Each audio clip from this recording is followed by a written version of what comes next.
Yeah, it's 7. So Yay! now we are starting. Um, so everybody, I'm sure you know who I am. I'm Sally. And I have with me today Jeffrey, who is one of our listeners as well as one of our Discord users. And Yay! Jeffrey has very graciously allowed me to live stream our playtest of his game, Haunted Hill Academy, which is based on that game in the background that's hanging on your wall at an angle. Yeah! There it is. I've also got a copy on my fridge. Do you really? Yeah, I do. I have a copy of the Betrayal Legacy. Oh, Yeah. you played And through it's fun the. because it's all magnetized.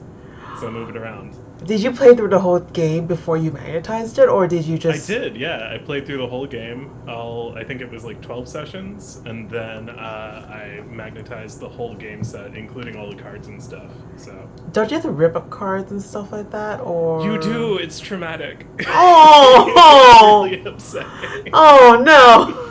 But I survived. It's fine, and now I have this beautiful relic on my fridge. So I just remember all of these ghosts and stuff that I fought every time I go and get my fresh veggies. Your fresh veggies. That's how you keep them away with those fresh veggies. Yeah, that's the secret. Okay, cool. So I am actually gonna. I'm fingers crossed. I'm looking for a game of Betrayal Legacy. So hopefully I find one for a good price. But anyway, so we are going to go from start to finish on how to play this game, and we'll see, at the end what we think. And Jeffrey can give a little background as to how he decided to come up with this game, and why he decided to, write this game itself, and anything else you might want to give up to us. Sure. Okay. Yeah. I'll just get right into it. Yeah, Haunted Hill Academy. I love Betrayal at the House on the Hill, and I was playing with the idea of what if Betrayal at the House on the Hill, but also East Coast boarding school. I am obsessed with supernatural horror and big old houses with lots of secrets. And yeah, I wanted to combine that with like the natural horror of coming of age stories and being a kid trying to figure stuff out in this world, and how much easier it is to like fight werewolves than fight with your gender and sexuality identity. And I made a game about that, so that's what that is. I am going to flex on Cam and just say that I am a pro game master. I work primarily with kids, and so I did a lot of the playtesting for this game with real life teenagers who told me that the horror was too real and they loved it. And that made me really happy. Oh. So that's awesome. I'm excited because despite not being a horror fan, I love the game Betrayal. And I explained to Jeffrey during our test session yesterday that it was one of the first board games that I played that's outside of kind of like the Monopoly, sorry, kind of like little genre, quote unquote. And I got very scared and couldn't leave the house. Is how is the TLDR of what I told Jeffrey. Yes. So, And I'm very curious to get some feedback after today's play session about how scared you get. all right, so let's get started. Oh, Jeffrey? one last thing, if I can just plug really quick. Yeah. My pro game mastering business, if you're interested in working with me, you can find me at criticalgrowthgames.com. Yeah, and we'll obviously have that as part of our description and stuff like that. And you can also email us at Tabletop Potluck on our website as well for any more information. Okay? Awesome. Yeah. So let's get started. I'm ready to be scared. Yay, yay, yay. Well, if we're going to be scaring people, let's do some safety talk. So, in Haunted Hill Academy, we're playing with some sensitive nerves. We're playing with supernatural horror. A lot of stuff comes up around that. We're playing with coming of age stories. And we're playing in a setting of an East Coast boarding school, which has a lot of like baseline racism, sexism, colonialism, etc. So, with those things in mind, is there anything right off the bat that we need to line, will not exist in our game world, or veil? It exists, but will fade to black, approach at arm's length, etc. So the only hard line that I have is regarding anything related to sexual assault. Mm-hmm. That is where I draw the hard line. Um, Okay. and everything else is free for all for me. So like that's the only thing I have to say. Like Hard no. Okay, awesome. I do want to just check in because this one has been very common. Is Eyeball Islands? Is that a line or veil for you? Nope, totally fine. Go Okay. for it. Cool. All right, awesome.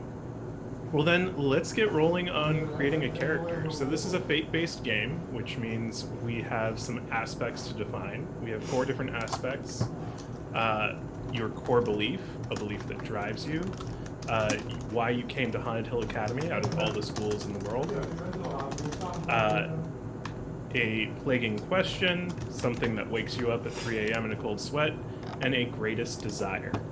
So, of those 4, is there one that's calling to you? Of those 4, core belief would be a good one to start with. It also happens to be the first one. Mm-hmm. Well, look at that. It's almost like I planned it. So for the core belief, so I actually have the document open in front of me, so I'm gonna just read what it says in the document if you don't Please mind. do, yeah. So for the core belief, it is a sense of self that can change a lot in the game. But your core belief is what really keeps you grounded on the quote unquote the correct path. And it's basically guiding your choices in your moral compass. So it just reminds you of how you want to kind of navigate this world. Obviously, humans change, so that can change too. But for my core belief, they do give you examples. Some of the examples are actually, and they give like 3 examples, and one of them is still, like, everything works out if you just believe in yourself. I'm not that kind of person. So, so my core belief is that treat people with kindness, but be mean when you have to. Okay. I'm about to cut some bitches. I think we can shorten that to just the second part of be mean when you have to. Fair enough. Nice and pithy. Be mean when you have to. When you got to. When you got to. I like that. When you got to. Be mean when you gotta. Can you hear my parents? I can. Oh shit. It's okay. They're guest stars. It's fine. It's fine. I need to like just like insulate my walls or something. Same. Okay. So, we do have to fill out all 4 of these aspects, correct? Correct. Awesome. So then let's go ahead and move on. We'll just go down the list here. So the next one, as you mentioned, is why Haunted Hill Academy. I'm noticing that for people who are tuning in, I would like to really quick read the Welcome to Haunted Hill Academy, if that's okay with you. Oh, so go that they right get a ahead. sense of where we're playing. Mm-hmm. Go right ahead. Cool. A crisp fall wind carries a flutter of red and orange leaves past you. After a delightful brunch in a charming little East Coast town, you and your family are piling back into the car to drive out of town and up a private road, a steep 2-mile road careening around a cliff face. The road curves around and you begin to crest a hill, and there on the horizon you see 2 magnificent spires, followed by the rest of an enormous stately building, complete with an imposing wrought iron gate with an arch over the top, reading, Haunted Hill Academy. While the date of the founding of the Academy is well known, the exact date of the building constructed has been lost to history.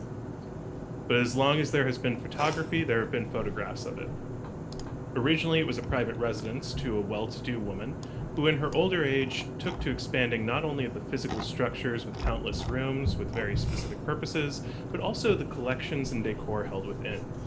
Visitors of all walks of life and cultures were welcomed with open arms into her house and encouraged readily to share their stories, talents, treasures to help make her home all the more impressive. Rumors quickly ran wild that she was a witch, because there is no greater crime than a woman living a fulfilling life without a man. And at the time, the best way to punish that was to call it witchcraft. However, it is entirely possible she actually did dabble in magic.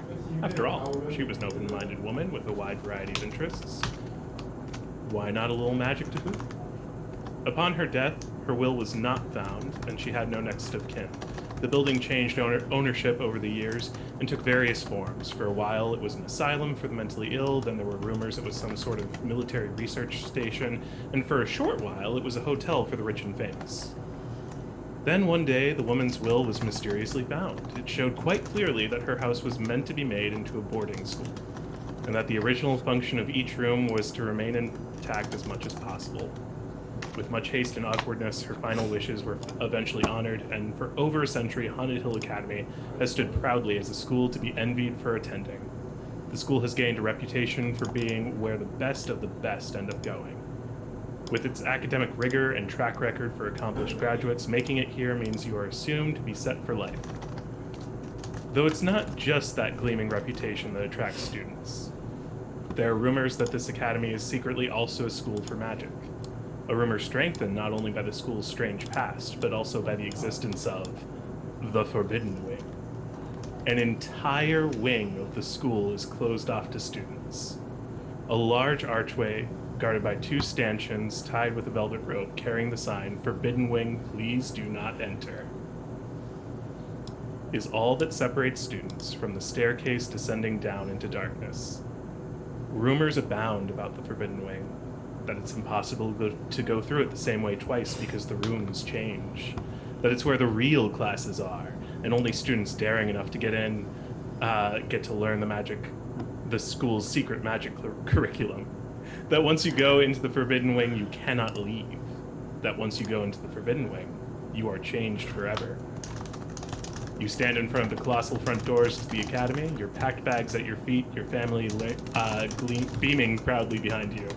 You wonder just what kind of place this academy is, and just what kind of person it wants you to be.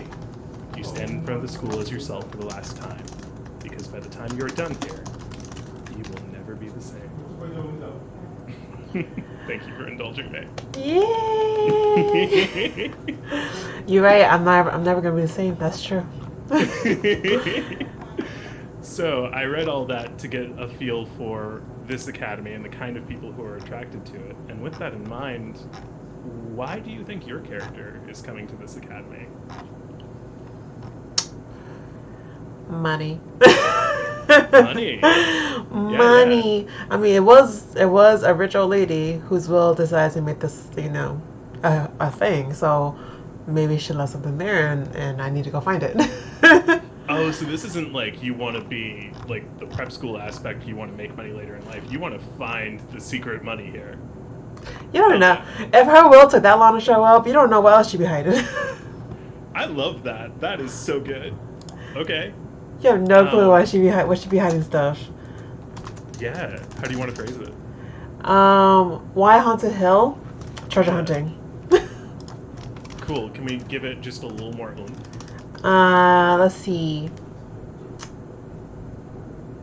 How would you, GM? How would you suggest I give it a little more oomph? What would be your suggestion? So I'm thinking about, because we tag aspects during play to give bonuses, I'm thinking treasure hunting is a little vague, and if I were to give it a little more oomph, I'd make it into a short phrase like, "I do anything to find hidden treasure here." Ooh. Or there's nothing I wouldn't do for money. Or yeah. There would never be any between. There's nothing between me and the money, me and treasure. So something like. Is it money or treasure? I feel like treasure. It's treasure. Yeah. Treasure specifically, because I think for a woman like her, she wouldn't just have money lying around. It would just be like it would be like something like jewelry or something that's that has value, but not necessarily just cash. Yeah. That's kind of where I'm thinking in. Hell yeah! So nothing stands between me and treasure. Mm-hmm. Hell yeah! I love that. Oh, I'm gonna get that money. I'm gonna get that treasure. I'm gonna find it. You better put treasure in there now. I appreciate that you think that I didn't put treasure in here to start with. Look, I'm just saying. Uh-huh. There better be treasure for me to see. Okay. Okay. We'll find out. Let's see if you actually go looking for treasure. Watch me. So that leaves us with Plaguing Question and Greatest Desire. I have a pretty good hit on your Greatest Desire, but is it directly related to treasure, or is there something more there? How deep do I want to go with this? It's a very good question. Oh, it is just a one. It is just a play test. So let's see. Let's see. Let's say the reason why it is it is indirectly related to treasure. The reason why I want the treasure is to be able to give it to my girlfriend. Yeah. To my little girlfriend. Oh wait, so let's see. How old is technically in this setup, there will be like the age range is probably around like early teens to late teens. Yeah, you're gonna be starting your first year at the academy, so you're like 14, 15. Okay. So I just leave it at that. I wanted to get a really gorgeous gift for my girlfriend. Is it your girlfriend or is it a girl you want to be your girlfriend? Oh, as a girl, I want to be my girlfriend. So this would be somewhat of like a proposal to her. Yeah. So that would be a better idea. Yeah. So. She's gonna need a name. Oh. I want to give her something that's a little more neutral. What haven't I used on the podcast? I had to think about that for a second.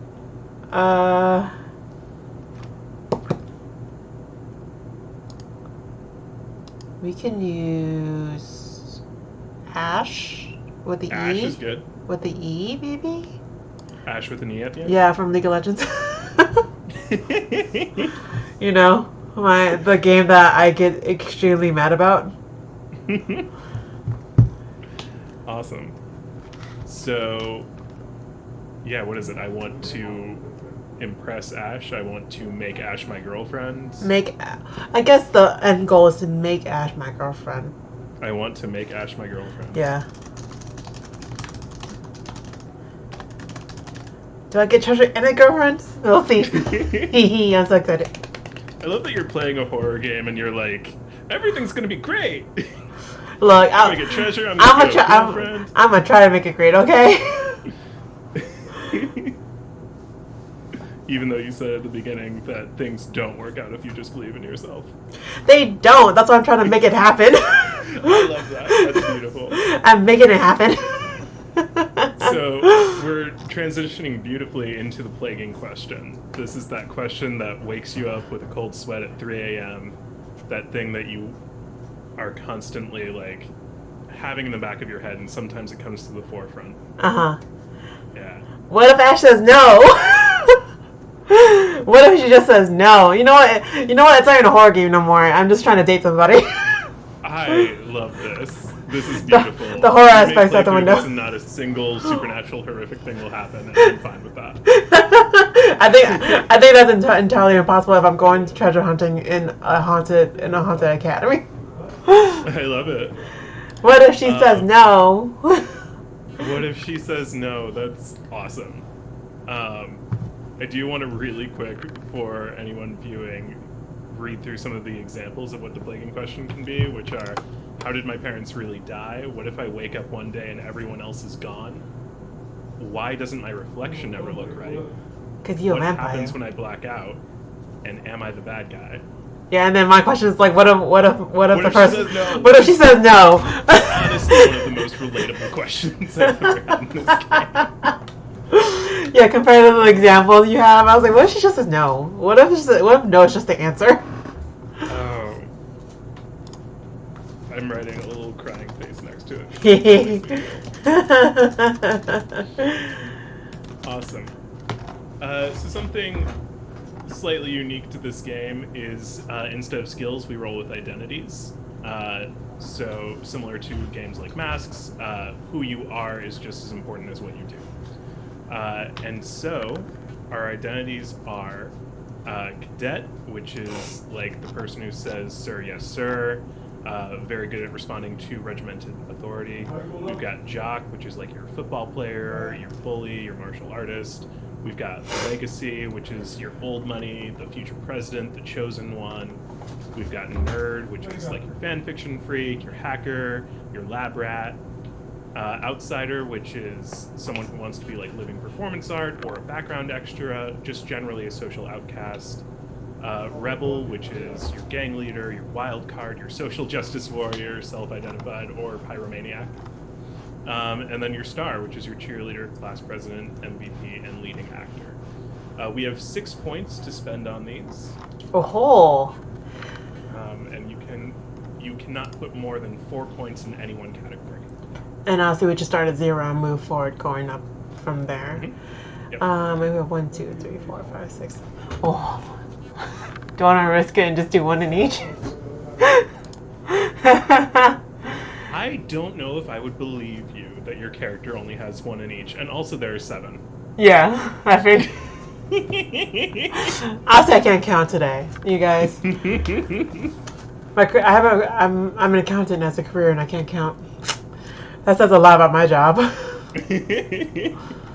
Okay, let's put 2 in Jock. Okay.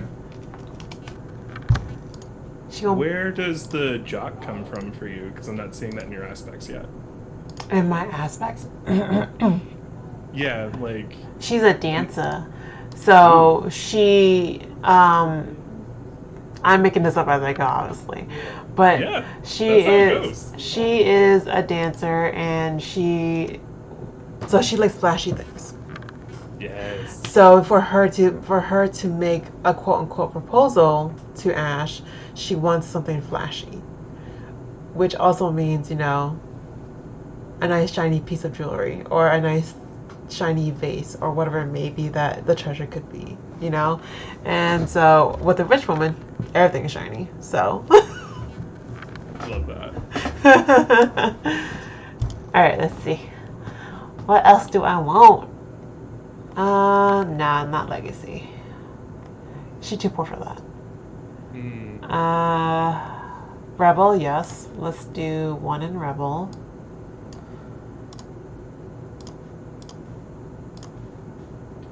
I'm just placing things as I go. Yeah. Rebel, I don't give a fuck. She can do whatever she wants. Yeah, I honestly am surprised it's only 1 in Rebel. I think it might be higher. You think so? See, from the energy I'm getting, I think so. So but that's also like that's also a Sally thing where I tend to be a little where I always like put small bits and pieces in things, and then I just reorganize things around until I feel like it's better. Because I'm like, totally. I want to be good in everything. Jack of all trades. Yeah, but your character is so laser focused on what she wants. This is true. She's not a jack of all trades at all. This is very true. Here to make money and get a hot girlfriend. This is true. Yeah. Okay, you're right. Let's do 2 in Rebel. You're right. Let's do 2 in Rebel. Let me change that. Okay. 2. And we've got 2 points left to assign. Yes. Oh, definitely not Star Cadet for sure.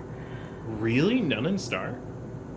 You think so? I don't think she's like this glitzy dancer type who wants to like be covered in.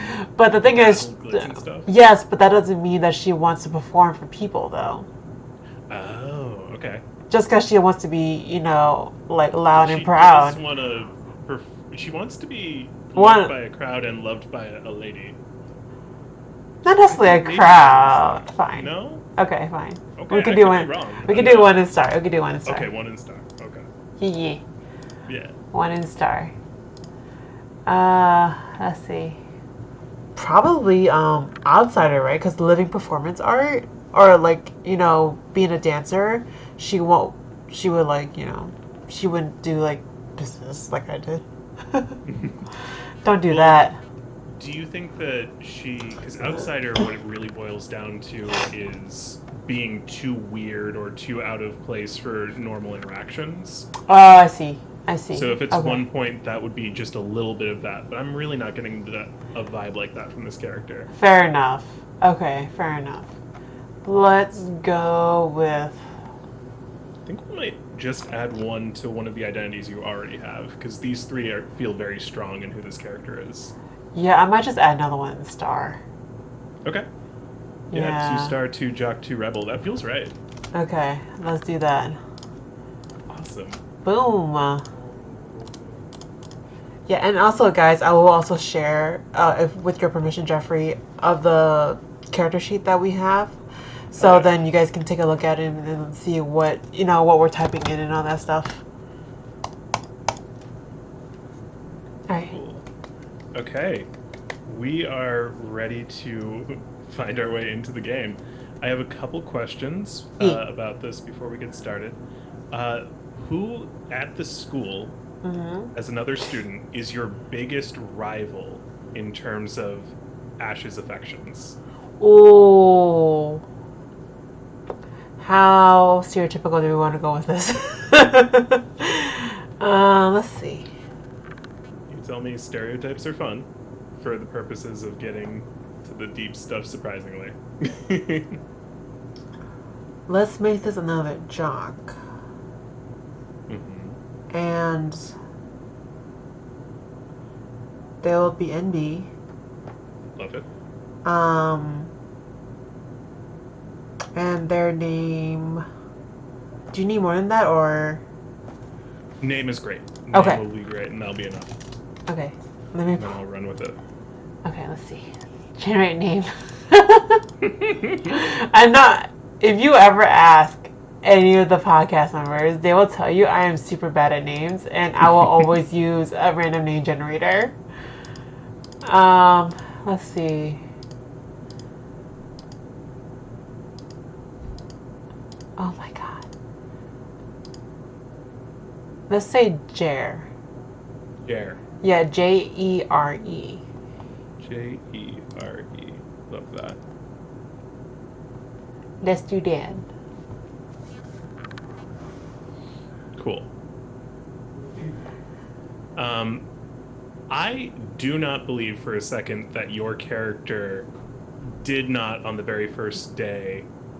Like, I believe that your character on the very first day, before going to orientation, anything else, poked your head into the Forbidden Wing and was like, where's the treasure? Where is this? I need to find this right now. Oh, hell yeah. Yeah, of course you did, right? But you didn't find it right away, which is why we're still we're still in the midst of this. Focusing. So my question is, what stopped you from getting down the steps to the door of the Forbidden Wing? My teacher saw me poking my head and was like, get back here. Who is this teacher, and why do they suck? Because they do. This teacher will be, I would think that this teacher will be either the principal or vice principal. Oh, okay. Because this is orientation, so then it made sense for like the teachers to be rounding up all the kids, and the vice principal or principal would be giving a speech. So I'm going to say it's the principal. I'm going to fight you on this and say vice principal, because vice principal is more likely to have more direct contact with the students. Oh, fair enough. Okay, that's fair. Let's do vice principal. Let's make them female representing, she, her, and let's give her OV, OVE. OVE. Is that a first name or last name? Let's say last name, because I don't know if we would call our vice principal by their first name. I didn't think so, but I wanted to check. Yeah. So vice principal Obi, I like that. So she, her, and then NB jock, they, them, Jer.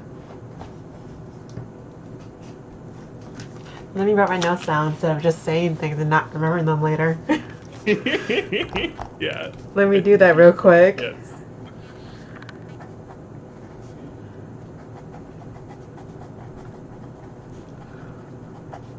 And throughout the game, we will be generating aspects, which are short phrases that we can tag for mechanical benefit.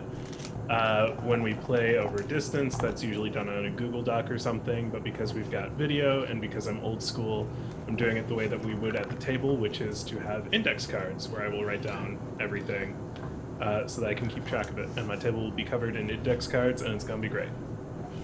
I got a notebook where it's half playtesting and half my job. Love that. It's like all of a sudden there's like very serious notes, and then all of a sudden you just see random names and like notes of like the playtest that we're going on right now. Her vice principal, she caught my ass. and was like, "Get back over here," and I said no. And I tried to run in there, and she didn't let me do that. The lady is fast in heels, y'all.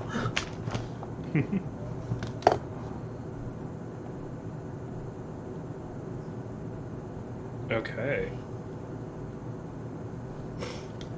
Are you ready for some fucking Haunted Hill Academy? Let's do it. Okay? Yeah, I've been swearing all of it the whole time. I love how I'm like so shocked at myself. I'm like, oh no, I dropped an F-bomb. I'm so terrible. You're fine. It's okay. Let's do this. So we start with you in your room getting ready for the school day. The Haunted Hill Academy dress code is kind of a choose-your-own-adventure of an outfit. It is a white shirt and then your choice of bow tie and or sweater vest and or blazer. And the bottom is your choice of shorts, pants, or knee-length skirt. What combination... Oh, I'm sorry. Back up. Mm-hmm. We didn't name your character. Oh, that's right. What is your character's name? Her name is Lou, L-U-U. First name Lou, last name Spiro, S-P-I-R-O. Awesome. I got that from Final Fantasy 10. All the game representations. You see my nerd self coming out today? I do it. It's wonderful. All right. So, Lou, what combination are you wearing today? She will have the white blouse with the blazer and a bow tie. Mm-hmm. And we're gonna go very anime. We're gonna do a skirt. We're gonna do a short skirt with some knee-high socks and loafers. Love it. Here for it. Lou, you're coming out of the East Wing dormitories and into the Great Hall, the big, massive space that is the entrance into the building. And as you're descending the grand staircase, you're looking out and you're seeing a familiar sight. This is Monday of your second week, so you've started to get a feel for how this school works. And you're looking out at these massive 40-foot windows that frame the double door entrance into the school. And through those windows, you see the twisting, turning private drive that goes down into the idyllic East Coast town below. You see the sea, you see the morning sun. It's beautiful. And then you snap back into the reality of this space where you see a bunch of kids who are way too rich and have a bunch of money that you don't have, and a bunch of hot people that would never give you the time of day. And you are looking around this bustling room, and you see a few things that catch your eye. First, to your left, you see the entrance to the academic wing. This is where everything is. The classrooms, the dining hall, the theater, the gym, etc. All the things that make this actually a school are that way. Here in the hall, you see Vice Principal Ovi, who is just looking stern as ever. She looks like she hasn't had a good day since maybe 1996. She's just very upset all the time, and you know she's ready to take it out on anyone. And by anyone, I mean you. Mm-hmm. Yeah. I figured. She is standing with her arms crossed, watching the entire scene like a hawk, ready to pick on the slightest detail. Elsewhere, you see lots of other students chatting, talking, having this glamorous life almost. And then kind of in the midst of it, almost in slow motion, you see Ash. And I want to know, what is the most attractive feature about Ash? Oh. I know there are so many, it's hard to choose. Oh, it's just the whole person. I can't. There is something about her that she's showcasing in this moment that's just like, damn. How inappropriate can I get here? No, I'm not gonna do that. We're too young. Good. I can't. I'm too old for this. Let's say her hair. I was thinking hair, so I'm glad you said that, because I think she's doing that classic hair wave. The hair flip. The hair flip. And it seems to go in slow motion, and your heart kind of beats a little faster. Yeah. My heart is beating a little faster, actually. You can see it when I watch here. love that. We are doing our job right. She flips her hair, and as she does, Jer comes over and starts chatting her up. And it is that very classic, like, hand leaning against the wall, very casually flexing the bicep muscles. Like, and you see that atrocity happening. And then, just a little further from that, they're against the wall, and just maybe 20 feet up from that, also against that same wall, is that entrance into the Forbidden Wing, with those two metal stanchions in front, and that little sign that says Forbidden Wing, please do not enter. I see. Especially taunting today. Yeah, I wonder why. I wonder why. Well, Lou, go ahead. Tell me, you've got a lot going on here. Which of your identities are you most feeling right now? And it can be one that you don't currently have points in. I'm feeling right now. Yeah, how do you feel as you take in this scene? Oh, God. Well, first of all, I gotta do something about that scene with Jer and Ash. Yeah. So I may just flaunt myself over there, be the little star that I am. Yeah. And so Lou seeing that situation, she's like, I gotta fix this. Oh, Lou's pronouns are she, her, by the way. She's like, I gotta fix this situation. This can't stand. So what she's gonna do is, she's a dancer, so she's gonna sashay her way over there, skirt flying everywhere, her hair all over the place, and she's gonna snake under Jer's arm and just kind of push back up against Jer with her back so that she's facing Ash, and be like, "What's up, girl?" That is the bravest thing in the world, and I love that. She's mine, so y'all. We're going to make our first roll of the game. This is absolutely a star roll, as you've identified. I think stakes are high. Okay. Right? And I think this is kind of a high-pressure situation because anyone can be looking at you and judging you if this goes wrong. This is true. But I think actually the maneuver of ducking under Jer and pushing them aside a little bit, like literally upstaging them, is tricky. So I think all those things considered, this does have to be a difficulty 4. Okay. So for someone who hasn't played the Fate system, would you mind explaining how that would work? Cool. So you are going to be rolling 4 dice. For people who aren't familiar, they're D6s, but they have pluses and minuses and blanks on them. You'll roll 4 of them, and you will add your identity, in this case star, which is 2. You're going to want to get over a 4, which is possible, but not likely. But you're going to want to get over a 4 to get a success. If you were to succeed by 3 or more, that'd be what we call a success with style. Extra good things would happen. If you tie with the opposition, something good happens, but something bad happens as well, and we kind of figure that out as we go. There are specific mechanics for that. If you fail, the thing that you're trying to do just doesn't happen, and if you fail by 3 or more, something extra bad happens.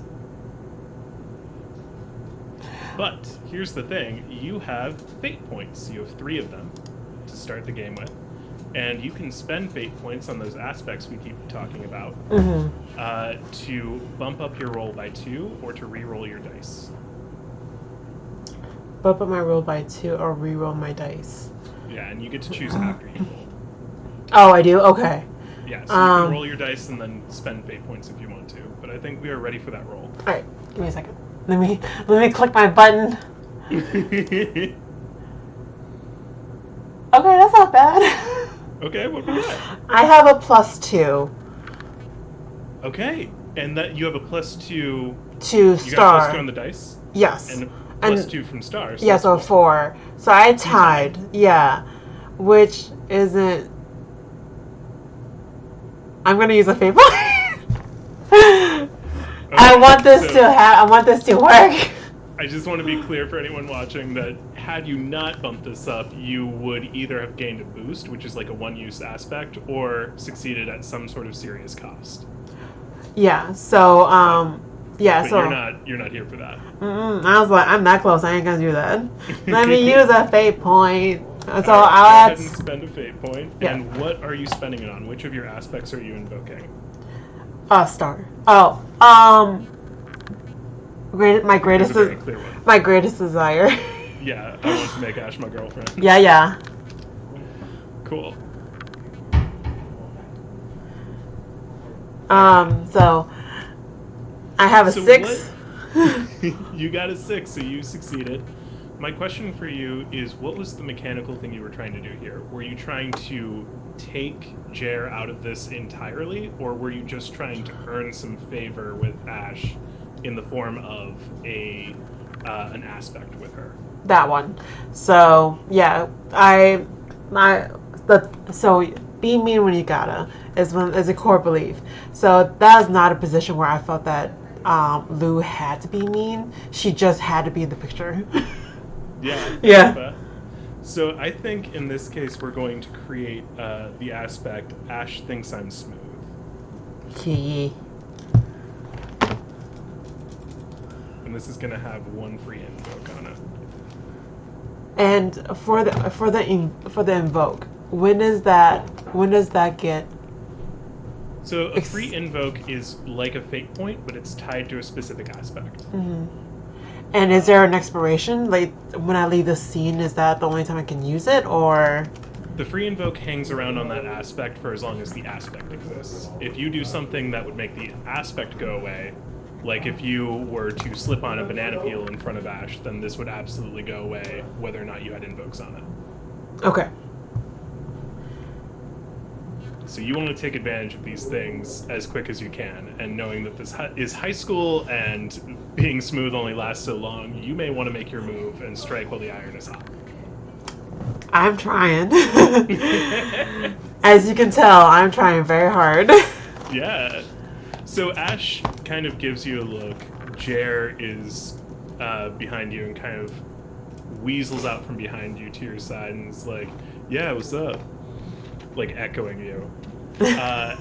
Ash looks at you both and she goes, hey, yeah, no, this is great. Not much is going on. How are you? And this is the beginning of the week, right? You said? Yeah, this is Monday. This is Monday. Monday of your second week. Yeah. Well, it's the second week, so I wanted to see how you're doing. How was your first week? Your weekend? You know, what else you have planned for today? At this point, the bell is ringing, and it is time for everyone to make their way to class. You have 5 minutes to get to your morning class. Question for the GM. How many more classes are with Ash? And is my morning class one of them? I don't think you have your first class of the day with Ash, but I think that your second period you definitely have with her. Okay. So in the rush of the students trying to get to their first class, I'm gonna slip my ass down those stairs. What? You said there's a bunch of stairs, right, for the Forbidden Wing? Yeah, you're gonna go down into the Forbidden Wing? Yeah, I want that treasure. I need to make my move and ask Ash to be my girlfriend. It's gotta be quick, Jeffrey.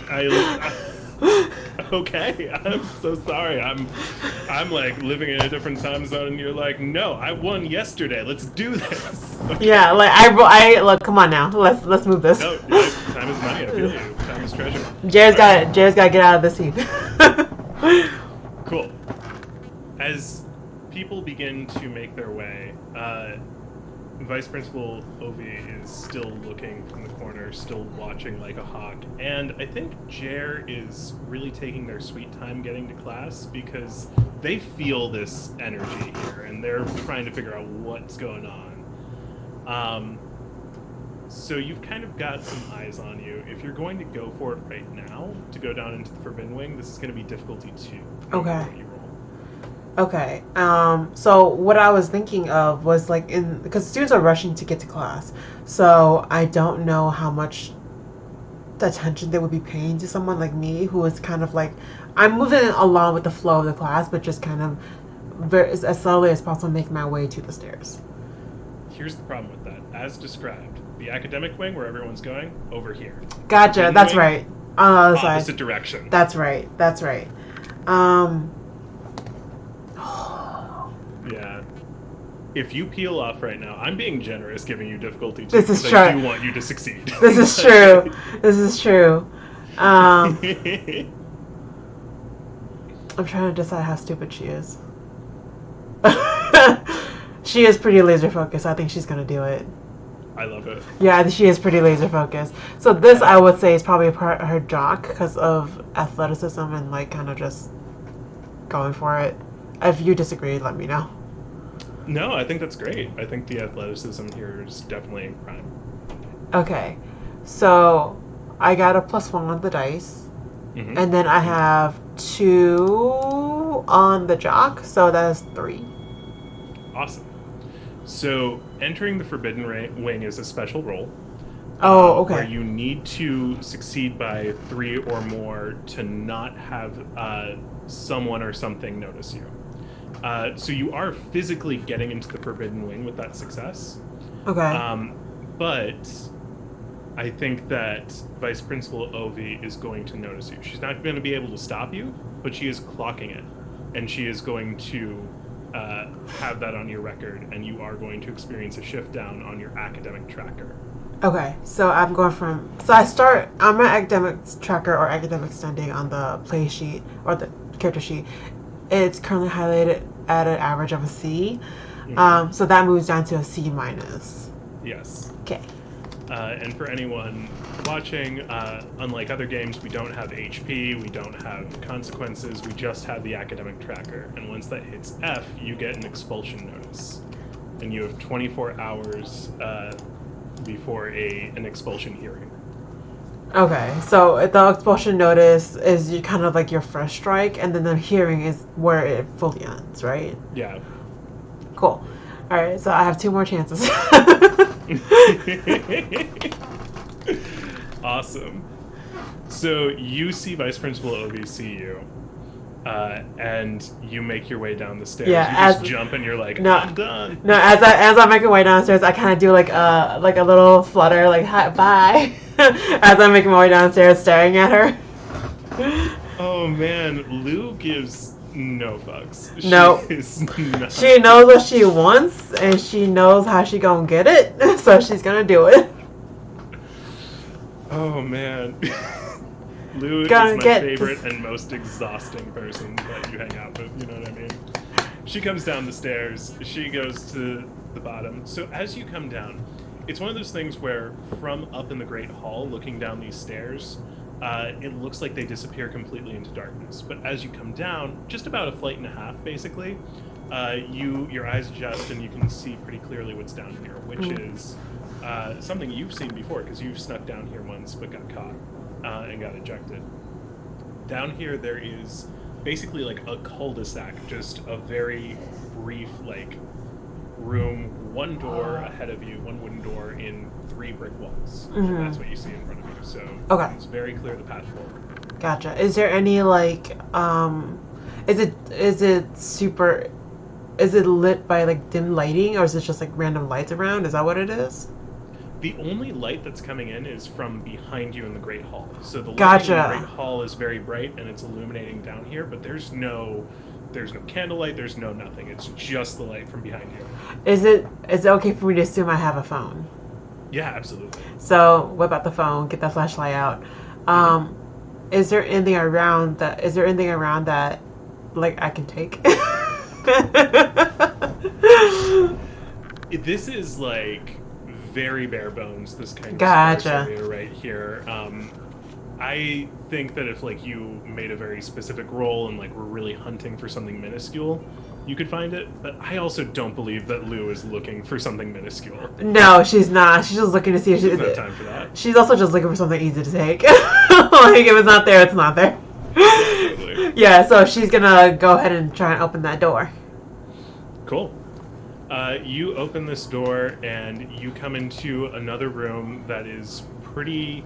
This is like a storage room, basically. You see a bunch of shelves of stuff. It's pretty dark in here because, again, no lighting except for your phone flashlight. Yep. But you are able to make out, like, okay, yeah, those are, like, storage shelves, like, for dry goods. Those are some barrels. Those are some sacks and crates. Let's be real. There is no treasure in this room. Like... Probably not, right? Yeah. There's no glam or glitz to this room. It kind of smells bad in here. It's kind of musty. But in this room, there's the door that you're coming through, and then there's 3 more doors. One in front of you, and then one to your left and right. Okay. And is there any signage or anything that says, like, what each door leads to, or no? There are, like, plaques on each door, metal plaques that have been screwed into the front. But anything that was written on them has, like, faded away with time. Damn it. Yeah. Has it faded away in so much that you can't even feel it? Like, is it embossed or anything? It is embossed, so if you, like, really focused and did, like, a really incredible roll, you could probably figure it out. Damn it, I'm assuming incredible means a +4. Yeah. It'd probably be like a nerd roll. And I have a 0 on that one. Yeah. Yeah, definitely not happening. Okay, so let's, I guess, just, I guess she's just gonna pick a door. She will go to the middle, because she wants to be the center of attention. Center of Ash's attention. So, we'll go through the middle door. Cool. As you put your hand on this doorknob, it's colder than you're expecting. Not like ice cold or anything, but just like kind of sends a chill down your spine for a second. What is the thing that is most on your mind as you're turning this knob? As specific as you can be. How upset I am with how Jared approached Ash. And that I need to find this treasure as quick as possible so I can make Ash my girlfriend. She don't care. She don't got no time to be scared. Cool. Yeah, you open this door, and again, dark room. Only the light from your flashlight is propelling you forward in here. Yep. This room has laminated wood floors. Okay. Kind of like a very light wood.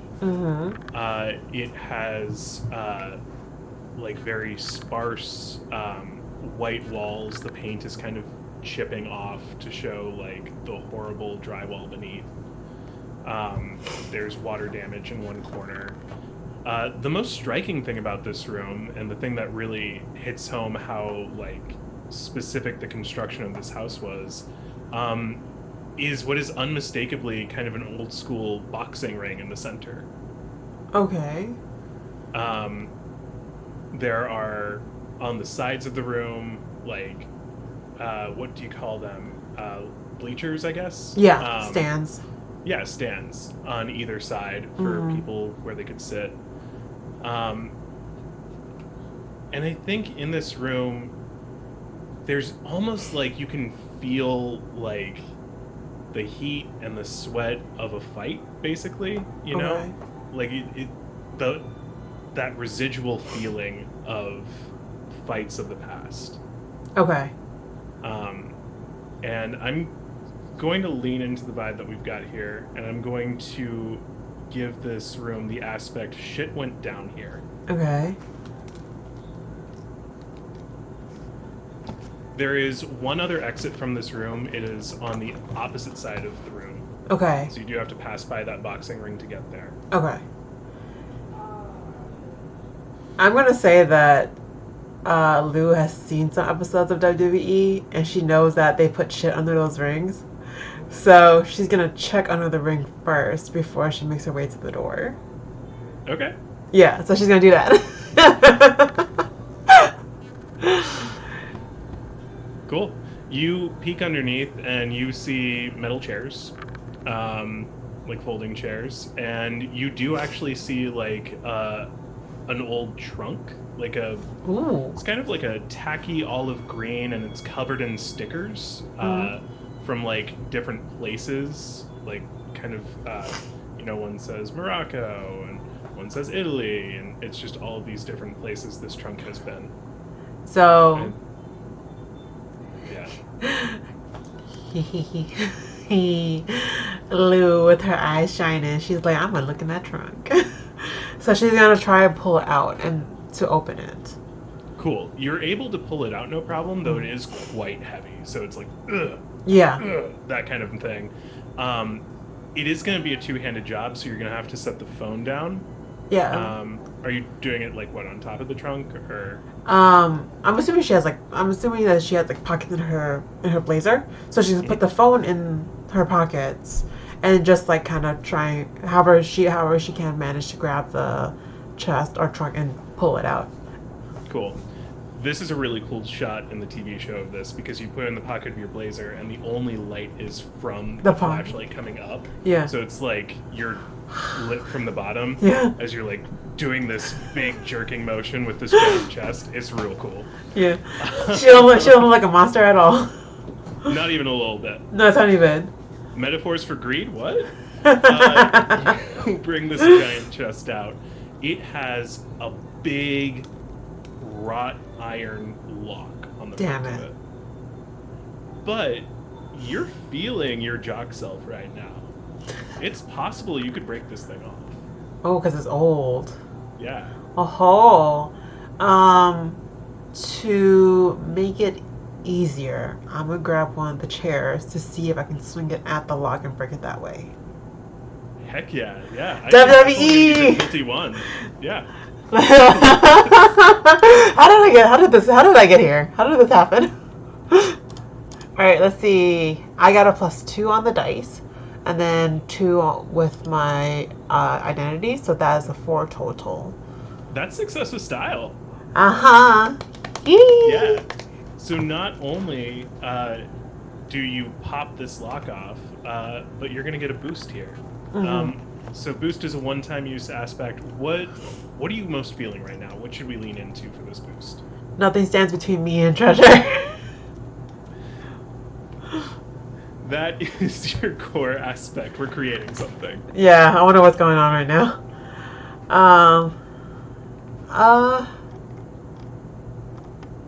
I don't know.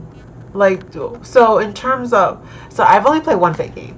I will let you know this. So my experience with fake games isn't like very extensive. So right now we're creating an aspect or what? Yeah, so a boost is a one-use aspect, and it's something that's probably going to go away relatively quickly. Okay. So we want a short phrase that kind of gets into what you're feeling right now. So if you're feeling jacked as hell, we would go with that. If you're feeling powered by passion, we would go with that. I think it is going to be something that evocative because you just like took a chair and broke a lock. So we're not talking a subtle feeling at all. No, it's like her saying I'm the best. I'm the best. I think that's the boost. Yeah. So the boost is just like saying I'm the best, and that would just fade away within like a couple of minutes. Right? When it makes sense. When it makes sense? Okay. Mm-hmm. Basically, anytime we change a scene, I do a quick once-over on the aspects and see if any of them need to fade away. Gotcha.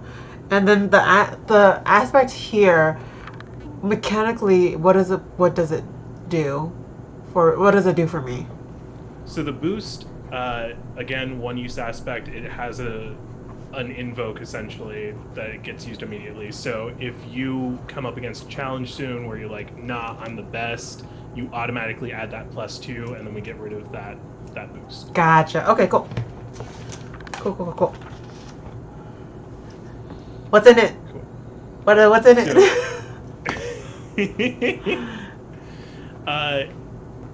You open up this chest, and the first thing that hits you is a wave of dust, and it's awful. Mm-hmm. And at the bottom of the chest, you see like some drabbled clothes and stuff, and maybe some ticket stubs that are like in plastic bags. The thing that catches your eye is the most prominent thing, which, if I was being a good GM, would be the first thing I described. It's a freaking champion's belt. Oh, man. For some sort of huge fight. Okay. It is gaudy, it is huge, but it is in pristine condition. That wave of dust hit you, there was all this like gross stuff in this chest. This looks like someone was polishing it earlier today. It's so gleaming beautiful. Yeah. So Lou won't notice it. She'll just be like, "Ooh, shiny," and just put it on. You're just gonna put on a champion belt. Oh hell yeah! I love that. She's feeling herself, so she's gonna put it on. She's the best, so why not have a champion's belt to go along with it? Awesome. You hear a voice as the door that you came in closes. Uh-oh. And you hear someone behind you go, "That's not yours." Do I recognize the voice first? I don't think so. Okay, so it's not Vice Principal Obi. No. And I can't really see right now because the only source of light is in your pocket. Gotcha. You could turn around, but you would probably only see a silhouette. Unless you took your phone out. That's what I'm gonna do. So as I'm turning around, I'm gonna take the phone out and flash it in the direction that I'm facing. Cool. Yeah. All right. You turn around and you see a 6'2", big, beefy guy, huge muscles, very, very thick neck, square head, wearing an A-frame shirt, tan shorts, giant gash across his nose, actively bleeding. Oh. And just looks at you very calm, doesn't seem to be any pain at all, just staring you down. And repeats again, "That's not yours." You are correct. That is not mine. I was just feeling... Takes a step toward you. I take a step back, and as I do so, You clatter into the ring behind you. That's fine. I'm gonna take the champion's belt off, and while I'm doing that, I'm explaining. I was just feeling myself really well. Like I felt like I was the best for doing that. I'm sorry. Do you want me to put this back in the trunk, or do you want me to give it to you? He takes another step forward and he just says, "That's not yours."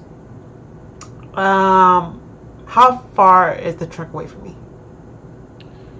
Let's see. Trunk, you're probably like right up against it, right? Because you probably turned around and That's fair, it was yeah. behind you. So it's like at your calf level, basically. Gotcha. So what I'm gonna do is, it doesn't seem like he's responding to me, so I'm going to just take the champion's belt, drop it back into the trunk, because Lou is scared. She doesn't know what to do, and this happened because she took the belt. And as a dancer, she has quite a bit of athleticism, so she's going to vault herself over the trunk and into the ring to be able to get away from whoever this guy is. Cool. As you vault yourself into the ring, there's no roll for that. It's just cool, so it's going to happen. Yeah. It's just going to work. Yeah, as you vault yourself into the ring, I am going to need you to make a different roll. This is a roll for defense against active opposition. Okay. So what you're trying to defend against here is you get the sense that he is going to jump into the ring with you. Mm-hmm. So you're going to be able to get away from him, quote unquote, by getting into the ring, but you have the sense that he's trying to get into the ring before you can get out of it. Damn, I should have the belt. He didn't even care about the belt. He just wanted to fight. Damn it. How do I make this roll? What do I do? Like, what do I roll with? You tell me. I would think Jock, but I can be convinced of any of your identities. Yeah, I mean, I figured Jock because I'm being pretty athletic here, so. Yeah. Oh, Lord. If he's trying to jump into the ring, what are you trying to do? Jump out the other side toward the door? Yeah, Lou is not gonna try and fight that guy. Love that. Yeah, That makes sense. she's like, I don't know what's going on. Don't know who he is. He's not saying nothing. So she's just trying to run and get out of here and try and get to the treasure. She ain't leaving without that treasure. Alright. Alright. Oh. So I'm rolling active opposition. Okay. So I've got, I have a 7. Okay, so I'll say I didn't win. Yeah, but I do need to know what you rolled. I rolled +1, so total that would be just a 3. Okay, so your opposition succeeded with style, Yes. which means he gets something extra good. So he hops into the ring with you before you can get out the other side. You go to jump out the other side, but you miscalculate how to get over those top ropes. Uh-huh. You get tangled up in them. He comes over to you. I would like you to tell me, do you want this to be a mundane threat or a supernatural threat? One more question. So I still have the boost. I'm the best. Oh yeah, do you want to spend that? Yeah. Well, actually, how does that work? That just adds another +2. That'll either add +2 or a reroll of the dice. Your choice. Would it make a difference to add +2? Like, that will keep it from succeeding with style. Yes. So that will stop that. Mm-hmm. So I think that's probably what I'm going to do.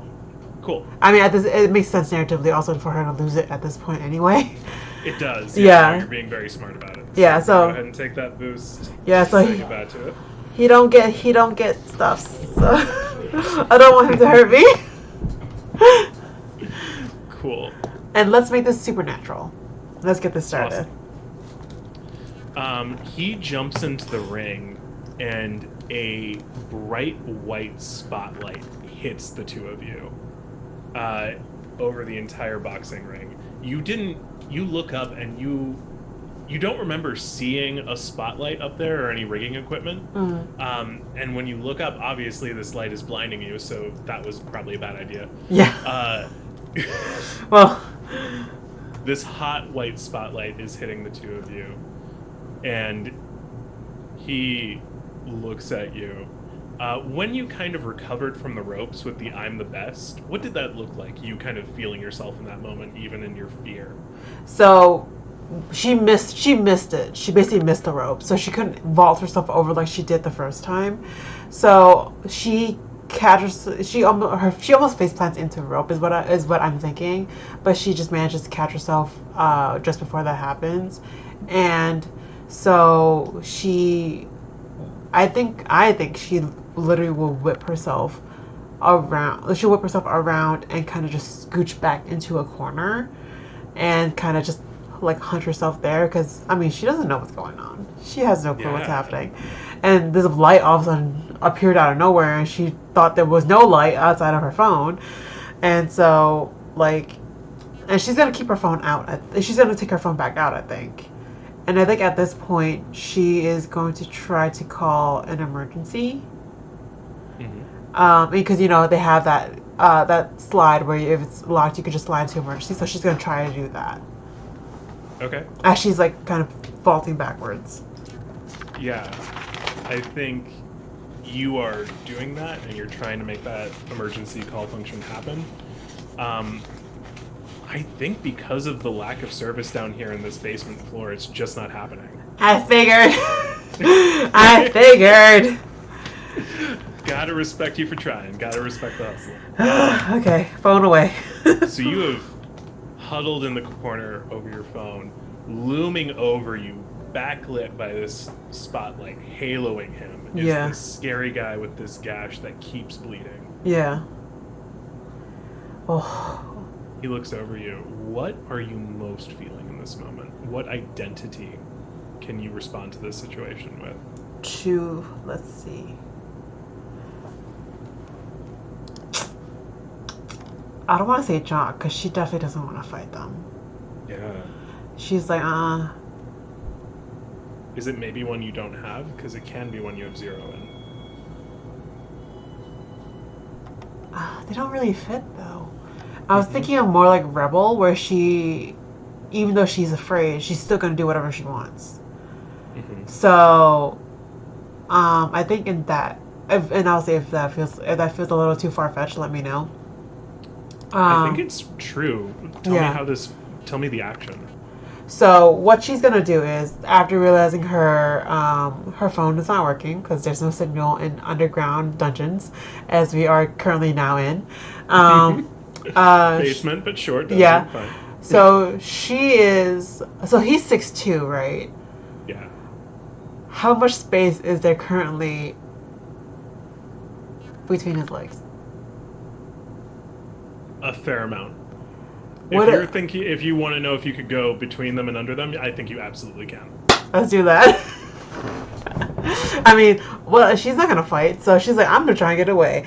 So she is going to try to crawl between his legs and get away from the corner and run away from whatever this being is and get out of the ring. Cool. Yeah, give me a roll to get out of here. And I think I agree with you. I think this is Rebel. Because there's something to this, like, nah, I'm not here to fight. I'm not following your rules. Well, she may not get anywhere. What'd she get? She got a -3. She got a -3? Yup. She got a I rolled active opposition and got a 5. So yeah, I think she may die here. Well, death is not possible in this game, so we've got that going for her. Okay, well, you know, she may not have to, like, you know, lose her sanity. Yeah, so she has a -C on the dice, and she only has a 2 in Rebel, so that's a -1 total. Cool. Yeah, so that's a -1 against a 5. So I love it. Our chat's like, oh no. I was like, I'm feeling you. I'm trying to get my girl a girlfriend, and she's like, it's not happening today.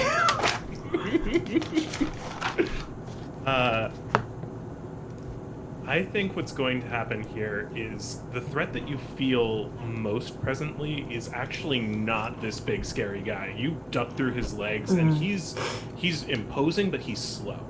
Okay. So by the time you turn back, like, you duck between his legs and you try to go over those ropes again, and again you miscalculate, and it's just one of those things. By the time you look back, he's just starting to turn around. So you've got his slowness against, like, you've got that going for you. Gotcha. The problem that you notice is you start to hear something that wasn't there before, and you can't quite see anyone because it's so dark away from the spotlight, it's blinding you. But you feel like maybe you see some silhouettes on those bleachers, on those stands, and you start to hear murmuring, like whispered murmuring, like excited murmuring, and you hear chanting over and over again, fight, fight, fight, fight. And so I am going to create the aspect fight, fight, fight. So, one question for you. These aspects you're creating for the room and the atmosphere, what do they do? So, in general, aspects don't do anything. They power fate points, and invokes can be used on them. So, the aspects exist, and then if you want to use fate points and free invokes on them, you can. So, for example, fight, fight, fight. One thing that I want to make clear here is I'm putting 2 free invokes on it against you because of the success with style for the opposition. Yep. So I get to use 2 free invokes against you. Yep. So that means the opposition can add, those to fight you. Yeah, and then can add +2 for each invoke. Gotcha. And then the first aspect you made, that shit went down. Mm-hmm. What does that do mechanically? Do I get to add them to my roll, or is it something that if you spend a fate point on it, you could also do some kind of roll to, like, connect to that feeling of shit going down here to add free invokes for yourself to that aspect. Gotcha. Does that make sense? Yes, it does. Right. I mean, she's feeling it now. She knows that shit went down. Yeah. So do you want to do something to, like, get energized by that? Either by shit went down here, or you could turn fight, fight, fight to your advantage if you want to lean into that feeling as well. I think she's gonna lean to the feeling of fight, fight, fight because she's starting to get annoyed. She's starting to get really like, she's scared, but she's like, this is bullshit. Like, how the fuck did I miss the ropes twice? And then this idiot who's standing there slow as hell, trying to, like, scare her, and then, like, all these people, like, she's just getting annoyed. So I think she's going to instead of running this time, she's actually going to face him and actually can I don't even know if she can grab a chair. Is the chair that she used to break the lock still near the ring? Ooh. So Probably here's the thing. not. I desperately want you to have it. So I think it's not. You wouldn't have like thrown it away, right? Like you broke it off and I then you would've- kind of like laid it down there. So it's not like propped up, easily accessible, but it's like right next to the ring. It's just laying down on the ground down there. So you'd have to like reach down to grab it, but you could get it. Yeah. So I'm going to try. And the way she's going to do that is she's going to hold the lowest rope and then basically jump through the space between the lowest rope and the next highest rope, and she's going to jump through it, hang off the side of the ring and reach for the chair if she can do that. That's awesome. That's dope as hell. So you're gonna hang out there, try and get that chair. I think this is just a little tricky, so this is difficulty 2. Okay. If you succeed, you get the chair. If you succeed with style, we'll also add an invoke to one of these existing aspects. Gotcha. So, and obviously I'm assuming this is Jock, but... I'm actually feeling that this is Rebel. You think so? I do, because of, like, you specifically said, like, I'm annoyed with not... True. You know? True. Very like, true. Is you standing up to all this bullshit and just being like, nah, I'm the best. Did you not hear me? That's true. Okay, fair enough. All right, let's see. Okay, so now it finally works. So I got a +3. +3 and 2, which brings me to a 5 total.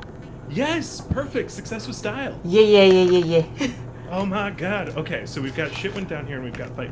Which one of those is going to be the one that we add an invoke to? Definitely fight, because that's what her intention is. Awesome. So she's going to get that chair. She's gonna swing herself back around into the ring and face whoever this guy is. How far has he actually gotten at this point? Because he's been really slow. At this point, he's like in the center of the ring, staring at you. He's like waiting for you. He's like baiting you, waiting for you to try and do something with this chair. Yeah, so she's gonna take the bait because she's annoyed. She's not thinking properly. So she's literally just gonna run at him and just try to swing at wherever she can reach. Which at this point I'm assuming like his stomach area or his waist So yeah. that's what she's gonna do. She's gonna run and just swing. Okay, I think that I'll give you active opposition here. Okay. Oh my god, if I roll a negative again, I'm gonna be so mad.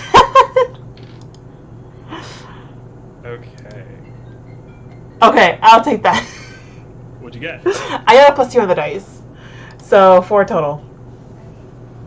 For the first time... Did he not roll like 7? He didn't roll something crazy. He rolled a bunch of minuses. He got a 0. Oh, thank God.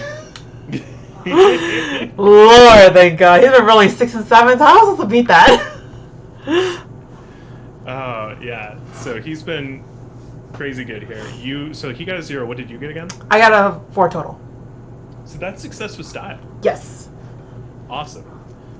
So you're just like trying to hit him with this chair.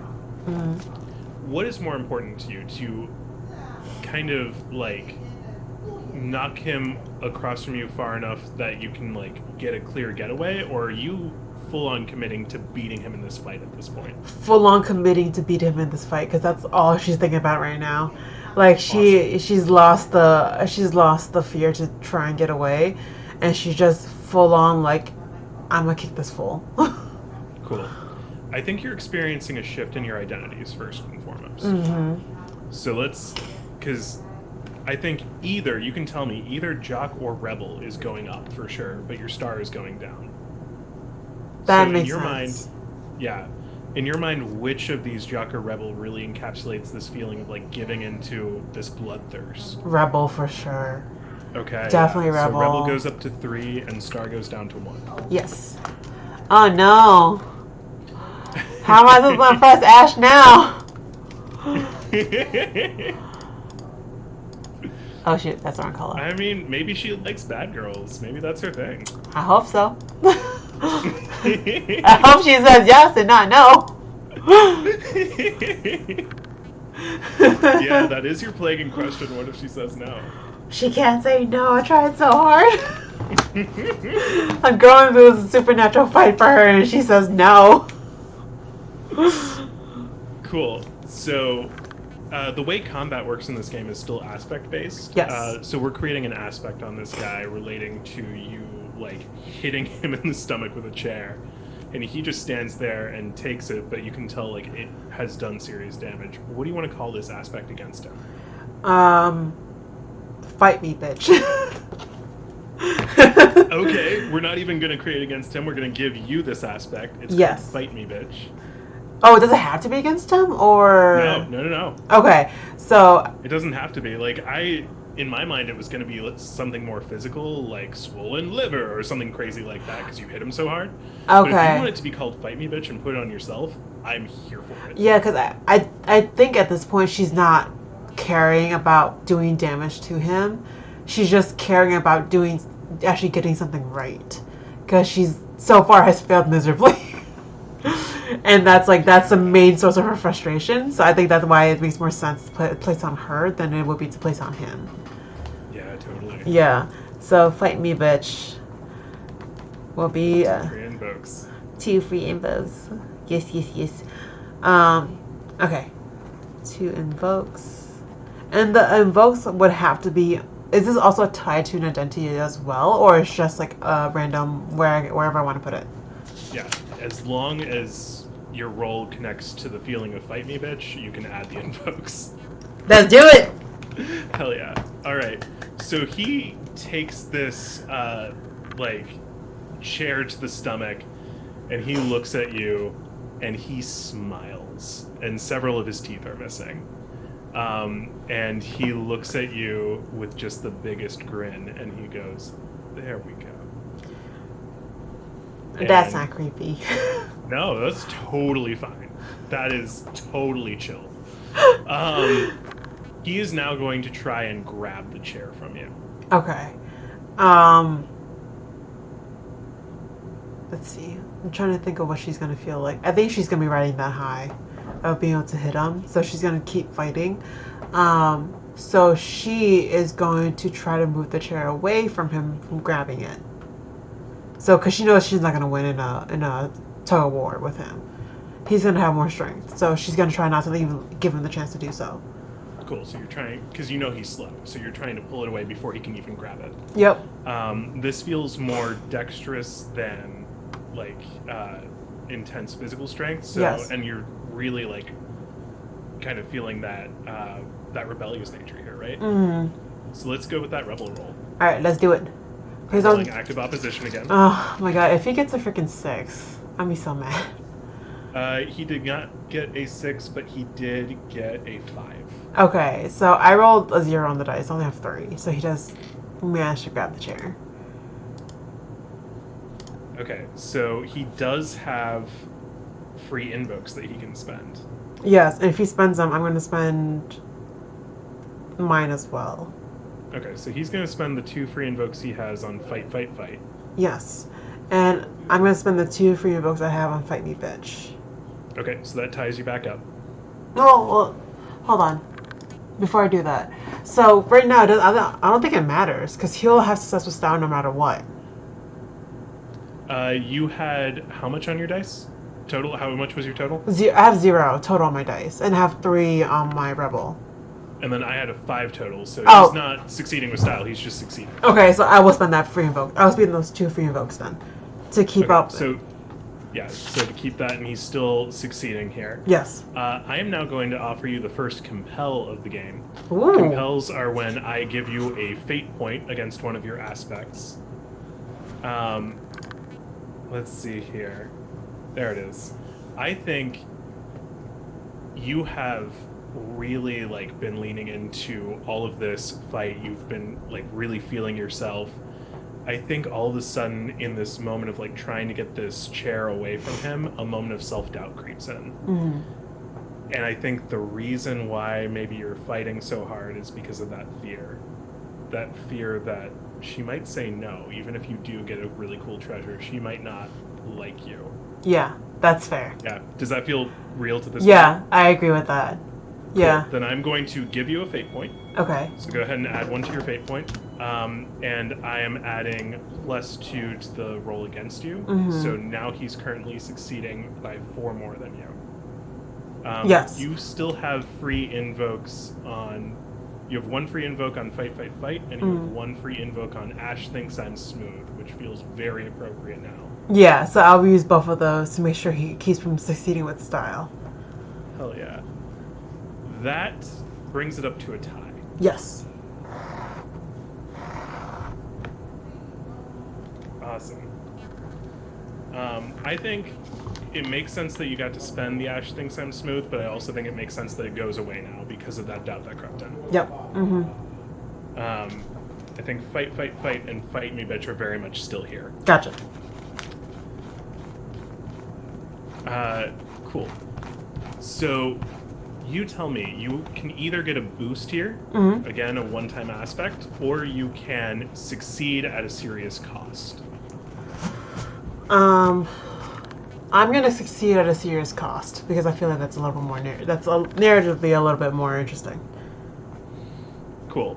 So you are going to get this chair away from him, but something is going to happen. Let me just take a quick look at our options here.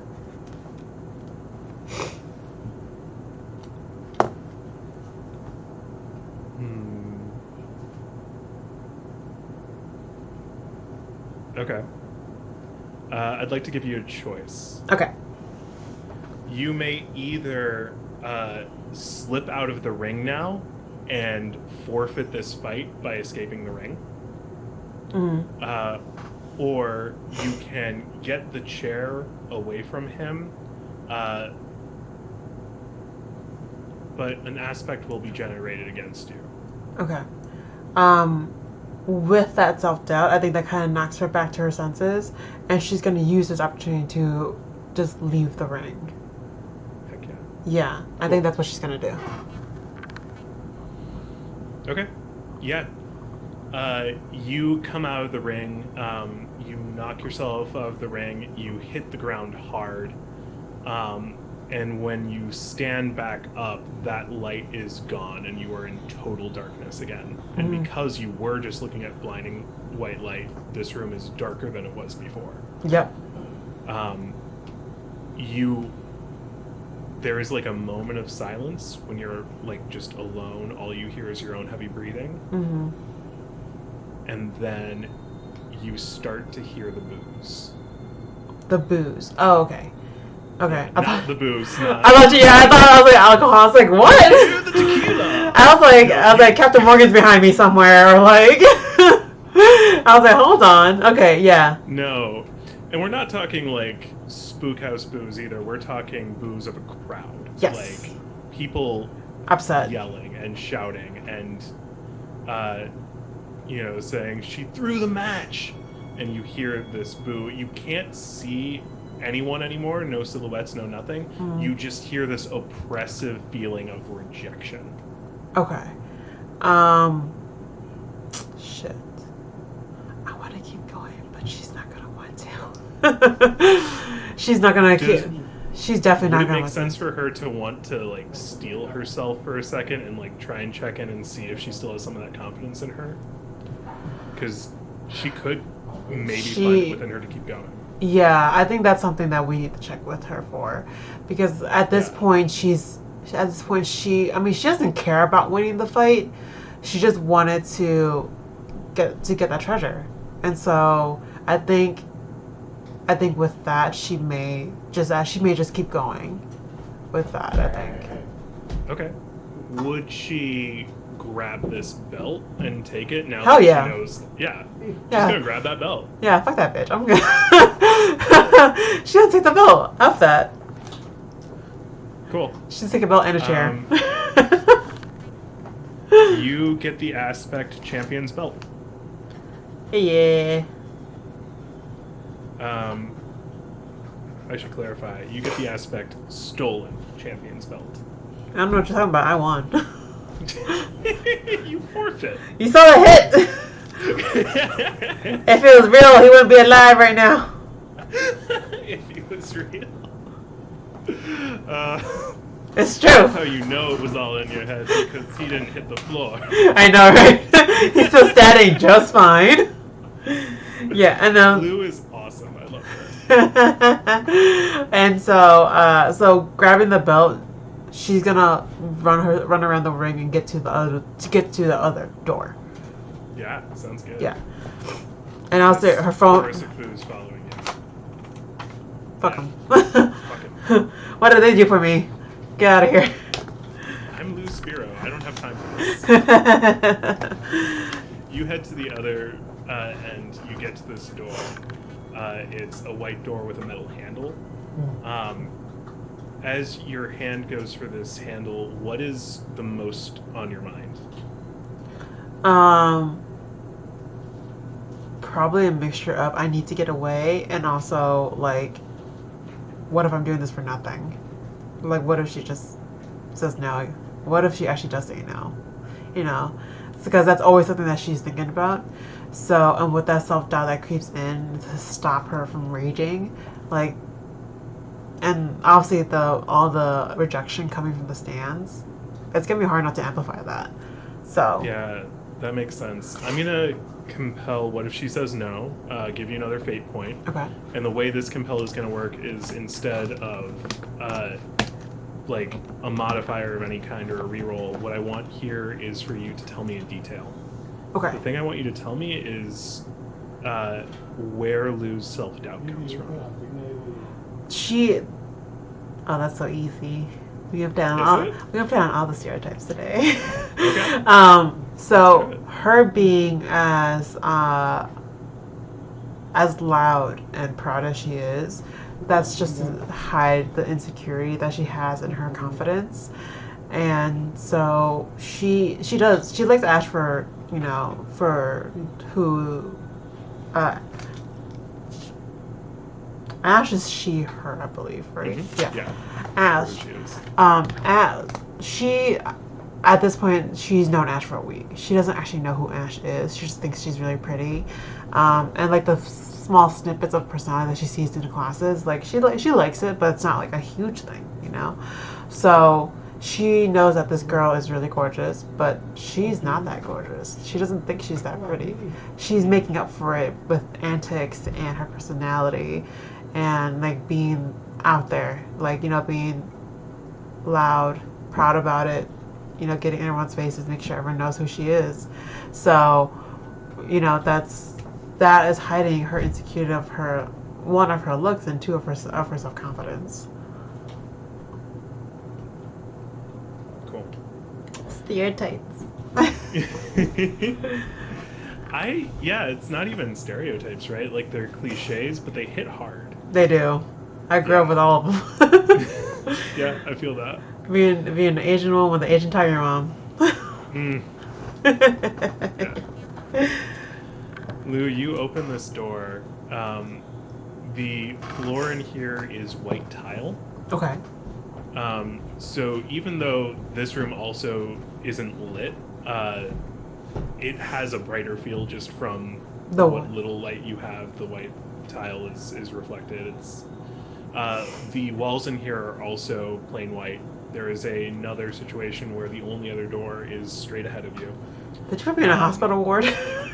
Did you put me in a hospital ward? Is that where I'm going now?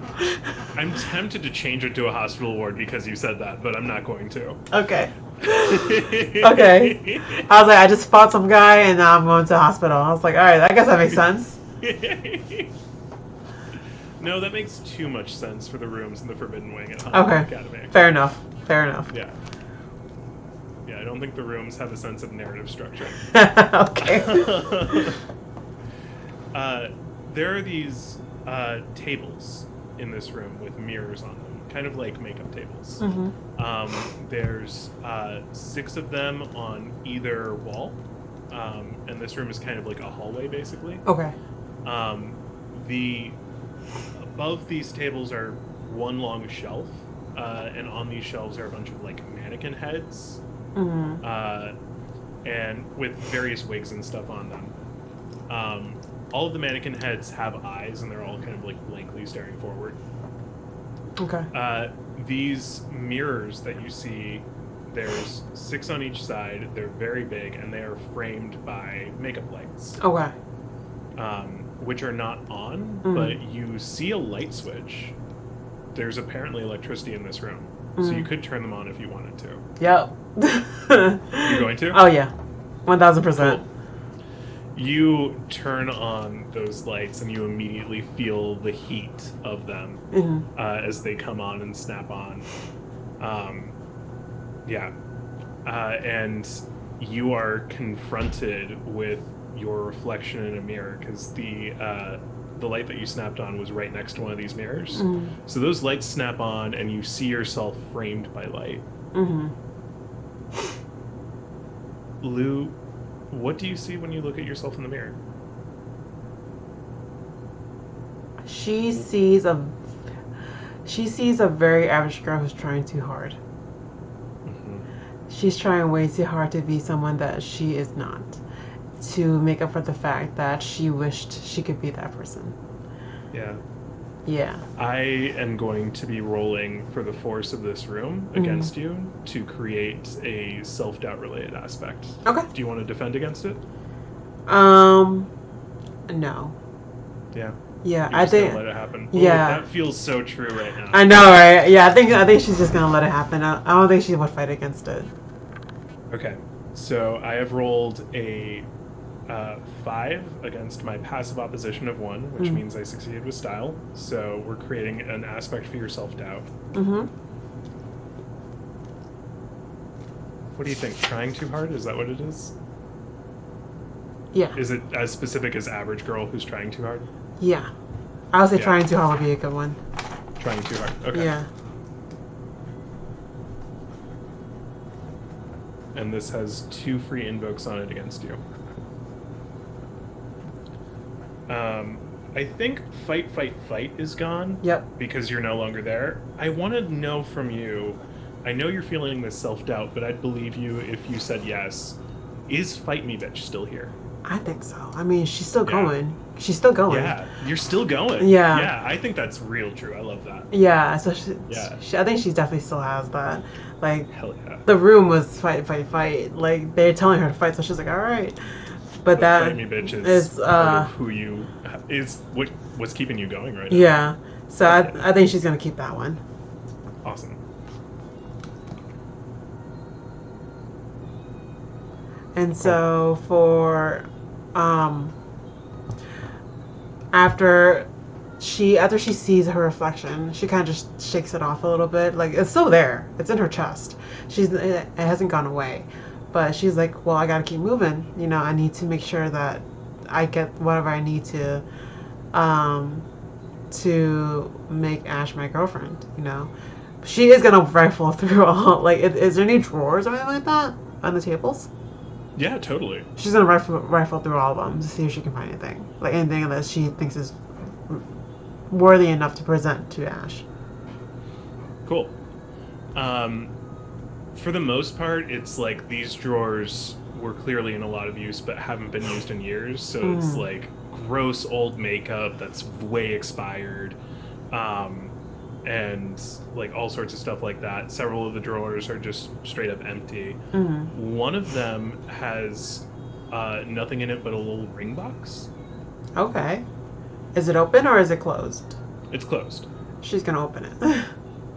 Cool. She didn't learn her lesson from the last one. And then the same big beefy guy comes in and goes, "That's not yours." Yeah, he's like, "Fight again." No. Yeah, that's his ring.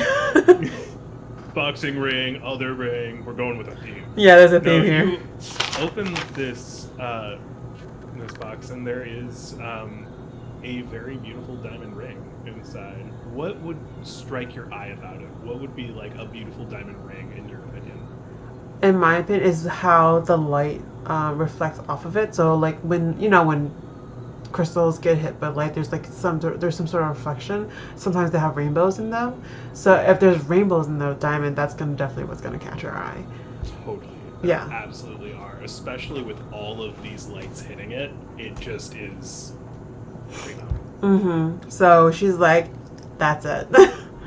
That's what I need. So I mean, she is already doing she's technically already doing a proposal. She might as well go with the diamond ring, right?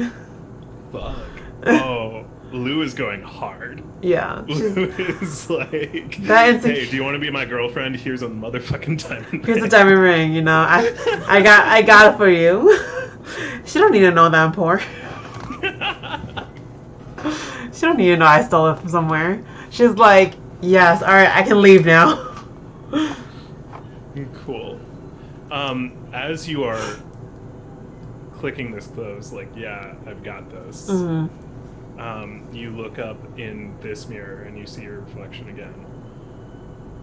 And I think the thing that catches your eye about it is you were looking at the mirror, you go to get the ring, you see it, you open it, you close, you look back at the mirror just kind of instinctively, and as you're looking, the reflection doesn't move with you back. It's already standing there. Okay.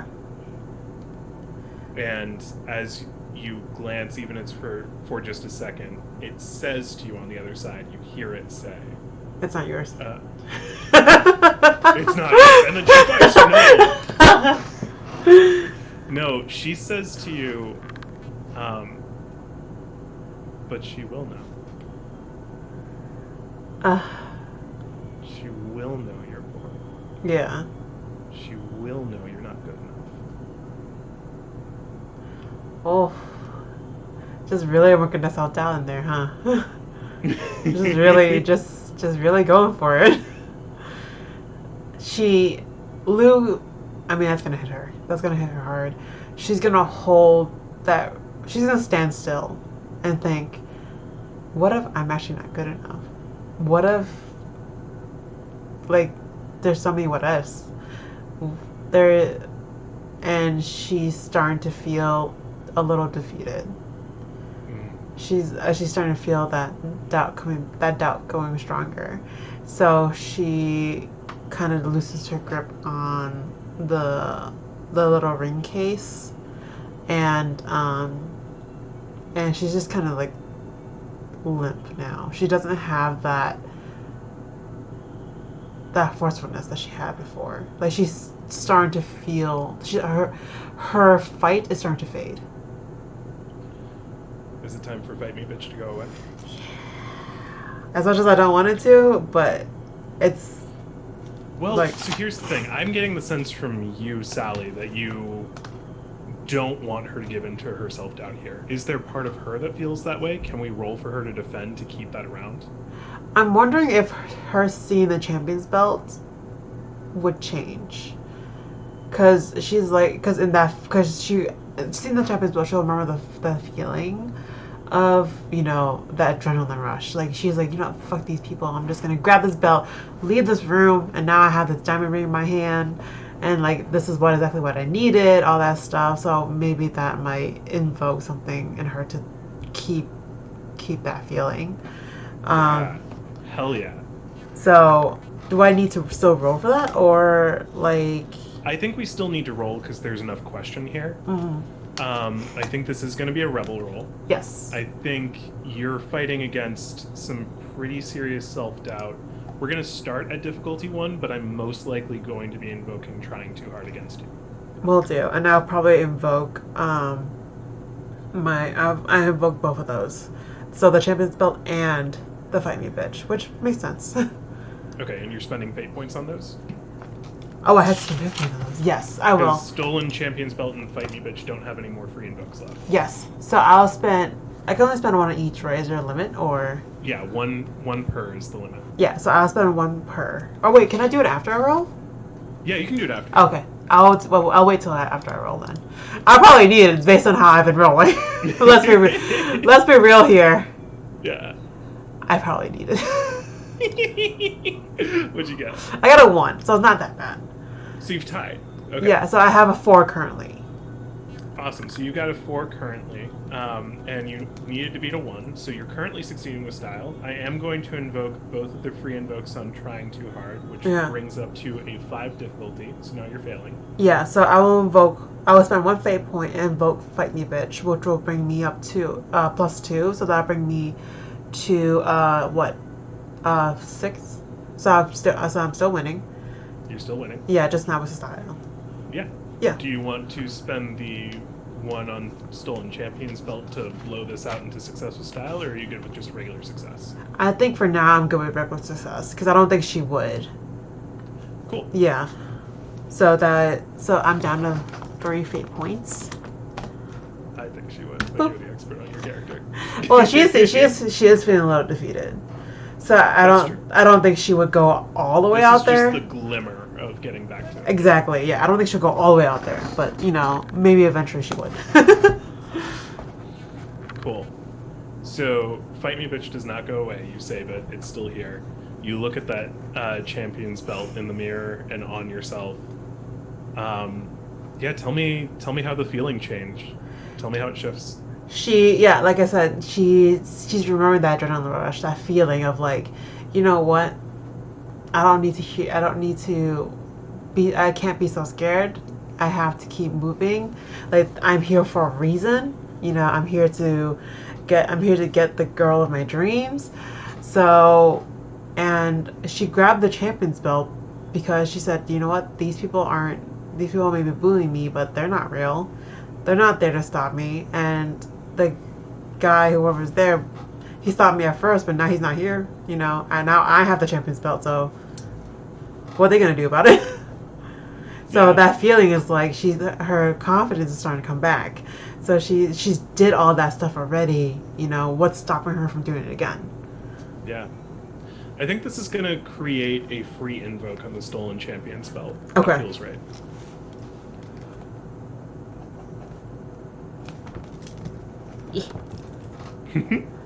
Free invoke. Okay. So with that, she's gonna move back through the door she came in to go back up the stairs into the brightly lit academy. You're done. You're fully done here. She found what she needed. She got the ring. She was like, I'm good. Cool. As you turn to go away. The door's not there. It's totally there. It's totally fine. Okay. I don't know what you think I'm pulling here, but no, the door's totally there. Did you close the door behind you or leave it open? I left it open. Yeah, it's still wide open. You're good. Yeah. I'm not pulling any of that bullshit on you. You're fine. Here's the bullshit I am pulling on you. Okay. The door behind you Opens. The one... Yeah, it does. It does. It opens a crack. Okay. Okay. I'm not gonna worry about it. Yeah. Cool. You don't look back or anything? Nope. She hears it and she's like, fuck this. It's not happening again. And she runs. You run. She found the ring. She's like, I'm done. And now she's like, I need to get the hell out of here. Cool. Here's where I'm going to offer a compel, and you can refuse it with a fate point. Okay. Here's what's going to happen, and you tell me if you accept the fate point, you stop. Mm. If you refuse the fate point, you pay me one, and then you just run. Okay. That door opens. A single gold coin comes rolling out of that room and circles around and falls by your foot. Oh, that's good. And I am compelling nothing stands between me and treasure. Oh, that's good. Whoa. But you can refuse the fate point and just run. Because I would believe either or. Lou's feeling a lot today. Yeah, Lou's been on a roller coaster today. I think she's gonna refuse. Cool. All right. She's gonna refuse. So you pay a fate point. Yep. She's gonna refuse. Because... Look at Lou making the smart decision. I know, for the first time ever. I'm so proud of our baby girl. She's come so far. She's grown so much. The biggest reason why she's gonna say no is because she finally has that ring to really show Ash, and Ash is her end goal. Her end goal isn't to like get treasure, to get rich. Her end goal is to get Ash. And that's already in her hand. So she's like, that's shiny. And I want it. but that's not exactly what I want. So she's gonna refuse, and she will run through the door she came in through. Cool. You're just running through this room, booking it to get the hell out of here. Yep, booking it. She's going up the stairs. She's gonna go right back to class, whichever period it's in. I think as you walk into this room, you start to hear that whispered shouting, but yeah, that's what it sounds like. Yeah. You hear this ghostly crowd around you, and that just fuels your running harder, and you just pound your way out of here and up the steps. Are you full on running out, like as you run up the steps, or are you going to calm down once you get up the steps? She's gonna calm down once she gets a little bit away from the stairs, so that she feels like she put a little distance. Okay. So once you get away from the stairs into the Great Hall, then you'll calm down? Yes. Cool. Then you are running up those steps, and we need to make a roll to make sure that you don't trip over that velvet rope. Oh, yeah. Yeah. So this is a jock roll. Yes. Please don't let me roll a negative. This is difficulty 1. Oh, well. I rolled a negative 2, so that's a 0, my dude. There is a free invoke on my champion's belt, so I'm gonna try and use that one. You're gonna need to justify this one a little to me. Tell me how a stolen champion's belt, which is heavy, stops you from. That's true. I'm not saying you can't justify it. I'm just letting you know where my doubt comes from. Which is fair. Then let me try this. Would Fight Me Bitch using a fate point work for me here? Because she is feeling energized now that she's away from all that stuff. She just came through the room where she fought that big old man, and she's like, I'm out. I got this thing I needed, and I'm about to make my dream come true. And nothing's coming after me at this point. So I want that for you. My thing is, I feel like you're doing the opposite of Fight Me Bitch. You're running. But she's okay. That's fair. Who are you confronting with Fight Me Bitch? Fight Me Bitch. For me, Fight Me Bitch is more of a feeling than actually fighting. So it's more of like this. It's like Fight Me World. Yeah, it's more like an adrenaline rush. Like she did what she needed to do because it's a rebellious thing in nature. So it's like she rebelled against the school. She rebelled against the vice principal Ovi. She rebelled against the guy, fought her way through, got her ring. And she rebelled again by saying, I'm not getting that gold coin, I'm just going to go right back. You fucking sold me. Let's spend a point on it. Let's do it. That puts me at 1 though, so that's a little scary. That's a little scary. And I was like, alright. Just a tiny bit. Computer, what are you doing? Okay, there you go. Okay, there you go. Alright, awesome. So she is now away from the stairs.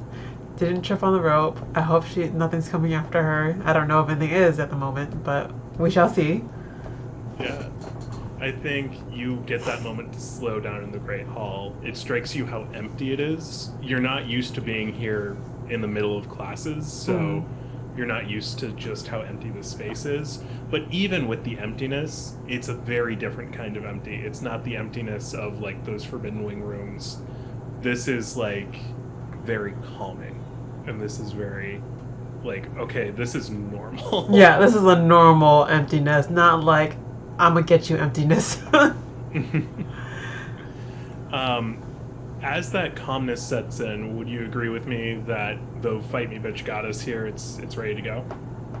Yep, it's good to go. It did me well, did me proud. Cool. And I still have a ring and a champion's belt on me. Yeah, we need an aspect for that ring. What do we want to call it? I have an idea. Okay, let me hear it. My pitch is Ring of 1,000 Rainbows. Yeah, we can do that. Yeah. Does that feel right? Because if there's something that feels more on brand. I feel like there is, but I don't know. I can't put into words what actually it is right now. So, like, because it's more, because I want it to represent more of her confidence. So I don't know. I can't think Is of it anything. as simple as like, "Hey, girl, I got this for you"? Well, is that too long? Like, I felt like that was too long, which is why I didn't say it.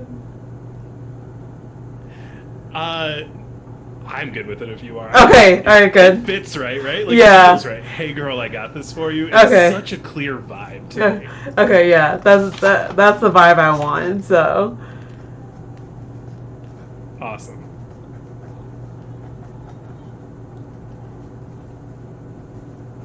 I'm walking around with the champion's belt around my waist. I love it.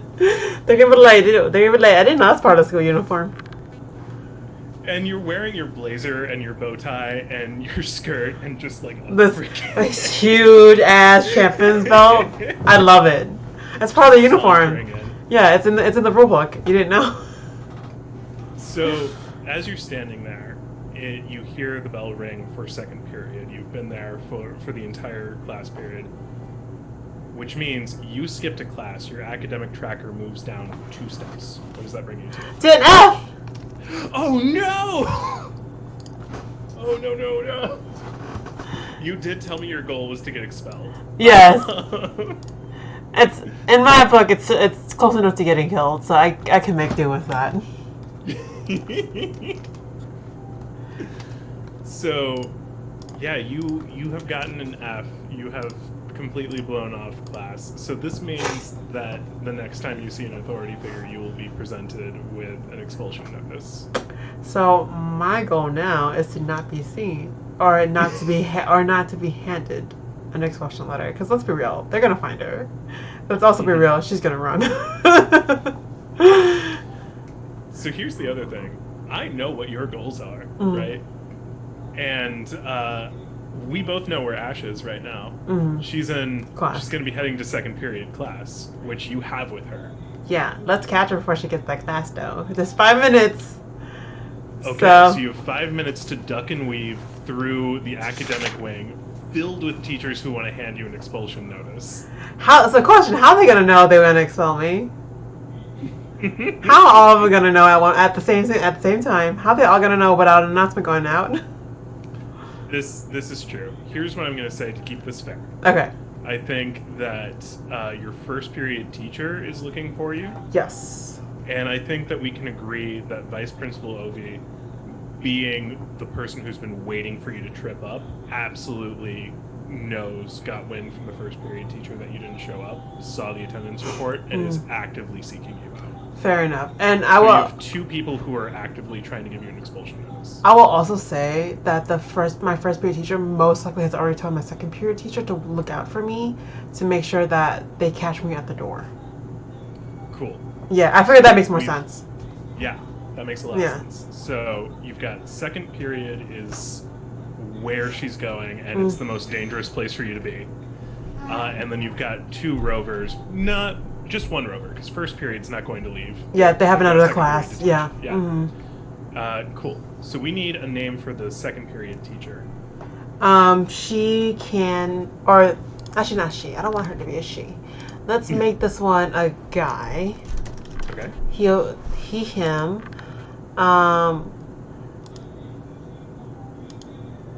Let's say.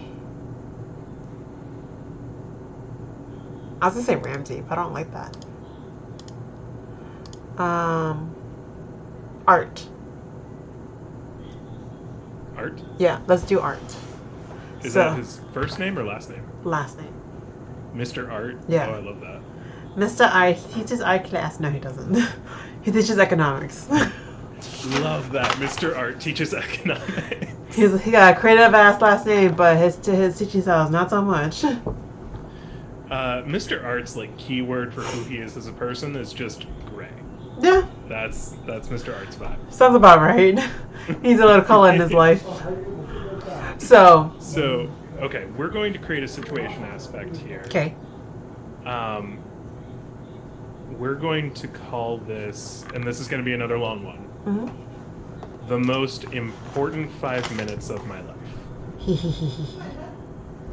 Also, question: So now that I've reached the stage where I'm about to be handed an expulsion notice, is there no option or no way to actually revoke that? Or There is. I'm really glad you asked. okay, So, you can come back from this.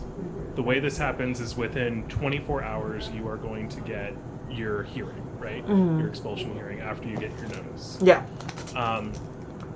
There are two things you can do. You can either, before your hearing, get your academic tracker all the way up to an A, okay, which will nullify the need for the hearing and show that, no, I'm a good student. Or you can attend your hearing and succeed on a roll with a difficulty of 8. so impossible. Not impossible, because you can spend the time coming up to the hearing like just farming a bunch of aspects in your favor. Ooh, that's true. And if I farm enough, then even no matter what, I can always, no matter what, I will always end up winning. Exactly. The issue is, will you be able to have enough time in those 24 hours To farm them. to do all that, or will other things get in your way? Yeah. Yeah. And I think for our purposes, we probably won't even get to the expulsion hearing, but it's good to know the mechanics. Yeah. Cool. Awesome. So the plan is, so Lou is feeling safe now. She's got her vibe back. She's feeling safe right now? Yeah. She don't care about no She's teachers. so cocky. I love her. She don't got no time for teachers. Like she just fought the 6'2" man down in the basement who's a ghost out of a bunch of people, and she got time. She got time on her life. So what she's gonna do is such an icon. what she's gonna do is she's going to, with her champion's belt on, she can't take it off. With her champion's belt on, she is going to run through the halls to first period and try to catch Ash before she makes it to second period. And Awesome. in the process of that, instead of stopping in the middle of the hallway, she's gonna run by Ash, grab her hand or arm, and pull her along with her to a different spot. Awesome. I have so many feelings about that. That's great. Here's how we're going to do this. Okay. The first roll is to catch her before she gets out of the vicinity of first period. Here's what I'm thinking. So we start with base difficulty 1. Okay. I think that running this fast is at least another 1. Yep. I think the stakes are high. Yep. And I think there is enormous pressure. Yes. Right? So there's gonna be 4. So we're starting with base difficulty of 4. Okay. I don't have any free invokes to use, correct? You do not. Oh, I had the champion's belt. That's 1. You do have the champion's belt, but it doesn't have any free... Oh, it does have one. It has 1 free invoke. Yeah. It has 1, yeah. Yeah. Okay, cool. And for this, I'm assuming it's Rebel, because she's just like... This is the rebel role of all rebels. She's like, fuck classes. Let me go and do this shit. So I need at least a 2. Yeah. So give me a 2, please. Don't give me a negative. I know you hate me. Come on, dice. I know you hate me. I'm staring at a -2 right now. I'm staring at a -2 for my last roll. So I'm like, fingers crossed. Fingers crossed. Okay. Okay. So I What can... we get? We got a +2. We got a +2. So that means I'm at a 5. Hell yeah. Yeah, so I will take that. I'm going to be a bitch. Most important 5 minutes of my life, I am going to compel that. Okay. So you are going to get a fate point. Okay. But it is going to bump you down 2. So you were at a 5, now you're at a 3. Okay. The pressure of the situation is getting to you. Yeah.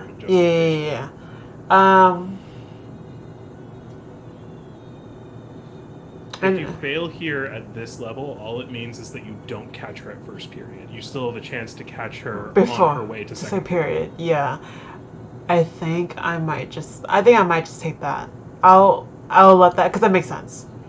I think it makes sense for her as well. So I will be compelled. I'll take that fate point, and I will fail to catch her before she leaves first period. Cool. This is another one of those moments where I'm absolutely seeing this cinematically of you like running through the halls, and we get like all those different cams. We get the POV of you running. We get like a side view of you like just rushing by. And just missing her. We get that classic. It's like those like 90s/early 2000s teen movies of like you skate down the hall and you stop and you see someone who's like, oh man, are you looking for Ash? You just missed her. Like that kind of move. You're like, where'd she go? Exactly. Which way did she go down? Awesome. So you're aware that you've missed her. You also see out of the corner of your eye your first period teacher catching you, like seeing you and like approaching you.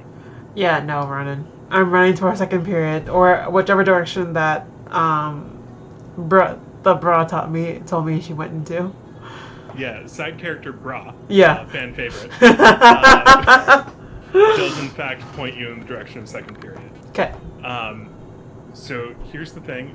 Same thing as before. All the things that were there before are still there. You are now running directly to the danger zone. Yes. Right? So we have to increase the difficulty to a 5. Yes. And then for the can you still invoke the situation aspect as well? I can, because this is going to be a new roll. Gotcha. Okay. So I can still invoke it against you. Okay. So, God, can you not give me a 2? Can you just give me like a 3? Like, that's all I'm asking. It's just one good roll. We're not asking a whole lot here. I'm not. It's been giving me shitty rolls this whole time.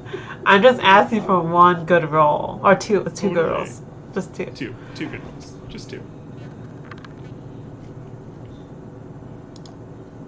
What do we got? Did you roll? Oh my god! Share your feelings! I'm alone here. Help me. Answer my prayers.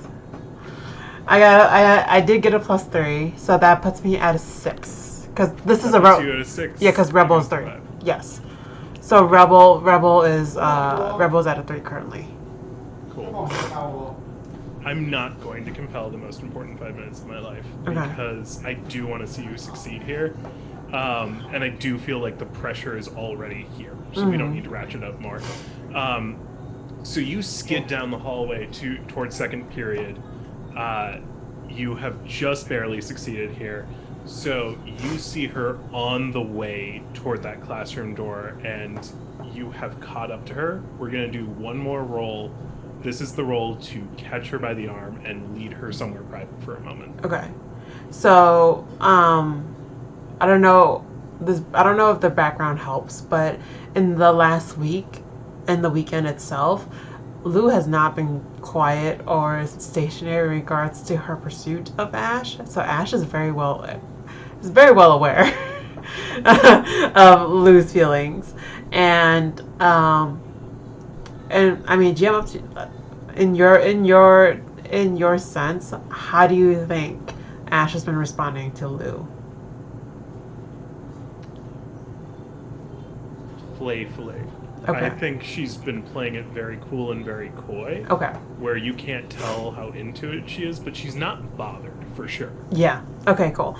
So then, in this case, I don't know what the difficulty is going to be, but I figured that context might make it a little easier. Fingers crossed. But up to you, GM. Yeah. Okay. So let's walk through the steps. Base difficulty 1 to start. Always. Yep. You're trying to intervene before she gets there, so that feels like a moment of truth kind of thing. Yeah. But I don't think she's fighting you on it either, because I think she'll see you and be like, hey, what's this all about? Yeah. So we're going to keep that part for the actual difficulty of it at 1. Okay. I think stakes are high. I think pressure is high. Yep. So difficulty 3 feels right. Okay. Also, given that background that you just gave me, I'm going to create an aspect with no free invokes on it. And we're going to call it I'm Not Subtle. I mean, that's true. Right? Like, she is not. She is 100% not subtle. Yeah. She ain't hiding nobody. Hiding from no one and nobody.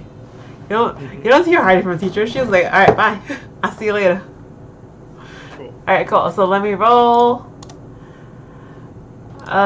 Okay, I'll take it. So I got a +2. So 5 total. 5 total? Yeah. Okay. Yeah. So this is, I said 3. difficulty 3, yeah, so that's success. Yep. Mm-hmm. So you grab her by the wrist. How does this look? Do you like pull her in and say, "Come with me," or do you just start pulling her and like playfully look over your shoulder? What's the vibe? Yeah, I literally just grab her and I don't even stop running. I literally grab her arm, pull her away from the door, and run and keep running through. And I want to lead her into the school grounds. I'm assuming with the school that rich is gonna have like really gorgeous gardens and shit. Oh, it does. Yeah. Oh There's yeah. beautiful gardens in the front, and then there's courtyards in between. And I'm sure there's a space where the bushes can hide a couple of people. I love it. Oh, there's absolutely like a rose garden with those big old like hedges. Yep. That feels super sapphic. I'm into it. So that's why, and obviously being the way she is, she's gonna know where it is. So whether or not You've been planning this like that whole week, you're like, I don't know when, but I am taking her to the rose garden. this is the spot. So, so she's gonna take her to that rose garden. Hell yeah. Yeah. So with her backpack and everything. Yes. With a little champion spell around. Oh my god. Oh Lord, she looks like a whole scene. She looks like a whole scene. Okay, so you grab her, you dodge by wayward students and confused teachers bumbling by. You open the door into the grounds. That sunlight hits you, filters through in that beautiful autumn kind of way. Orange and brown leaves are coming, fluttering through the air. You dodge past them into the rose garden, and then there's this beautiful stillness. She looks at you like, hey, we are going to create the aspect here. There's so much beauty here.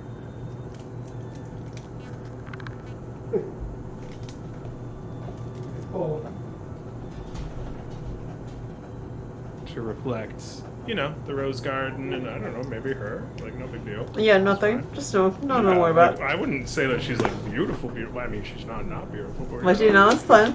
It's all fine. Everything's fine. So close. You're standing here, sweaty and confused, and wearing a champion's belt, and she's standing there looking fucking perfect. Yeah. You have this ring in hand. Before you do anything else, I think you have a moment here to collect yourself. This is your chance to make some kind of roll to up your free invokes on what you have. Okay. Because I think we can agree that the roll that's coming is going to be very high pressure and very difficult. So tell me what kind of internal work Lou is doing here to get to a point where she can make this happen. Yeah. So first of all, she's gonna kind of wipe the sweat off her face. She's gonna do the hair sweeps, and the whole time she's thinking like, it's here, it's happening, I have it, she's in front of me. She looks confused, but she's fine. She's not mad.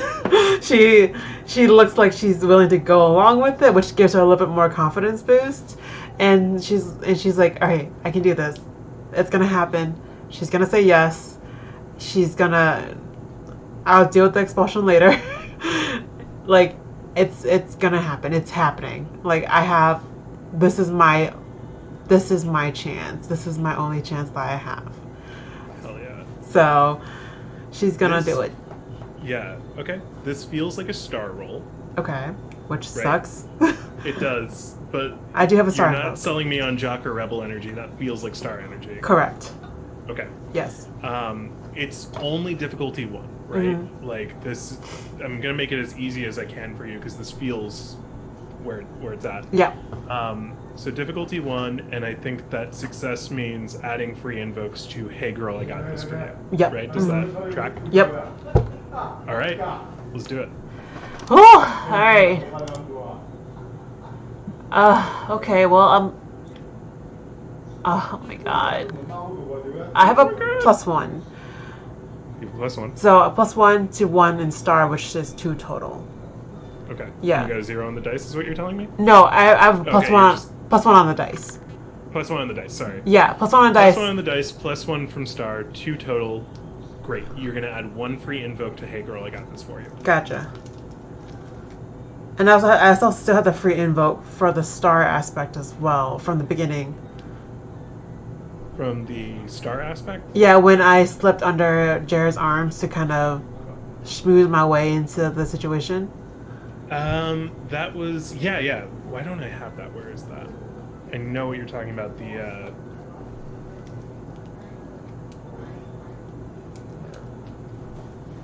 oh yeah, the Ash thinks I'm smooth. I put that off to the side for some reason. I'm trying to remember why.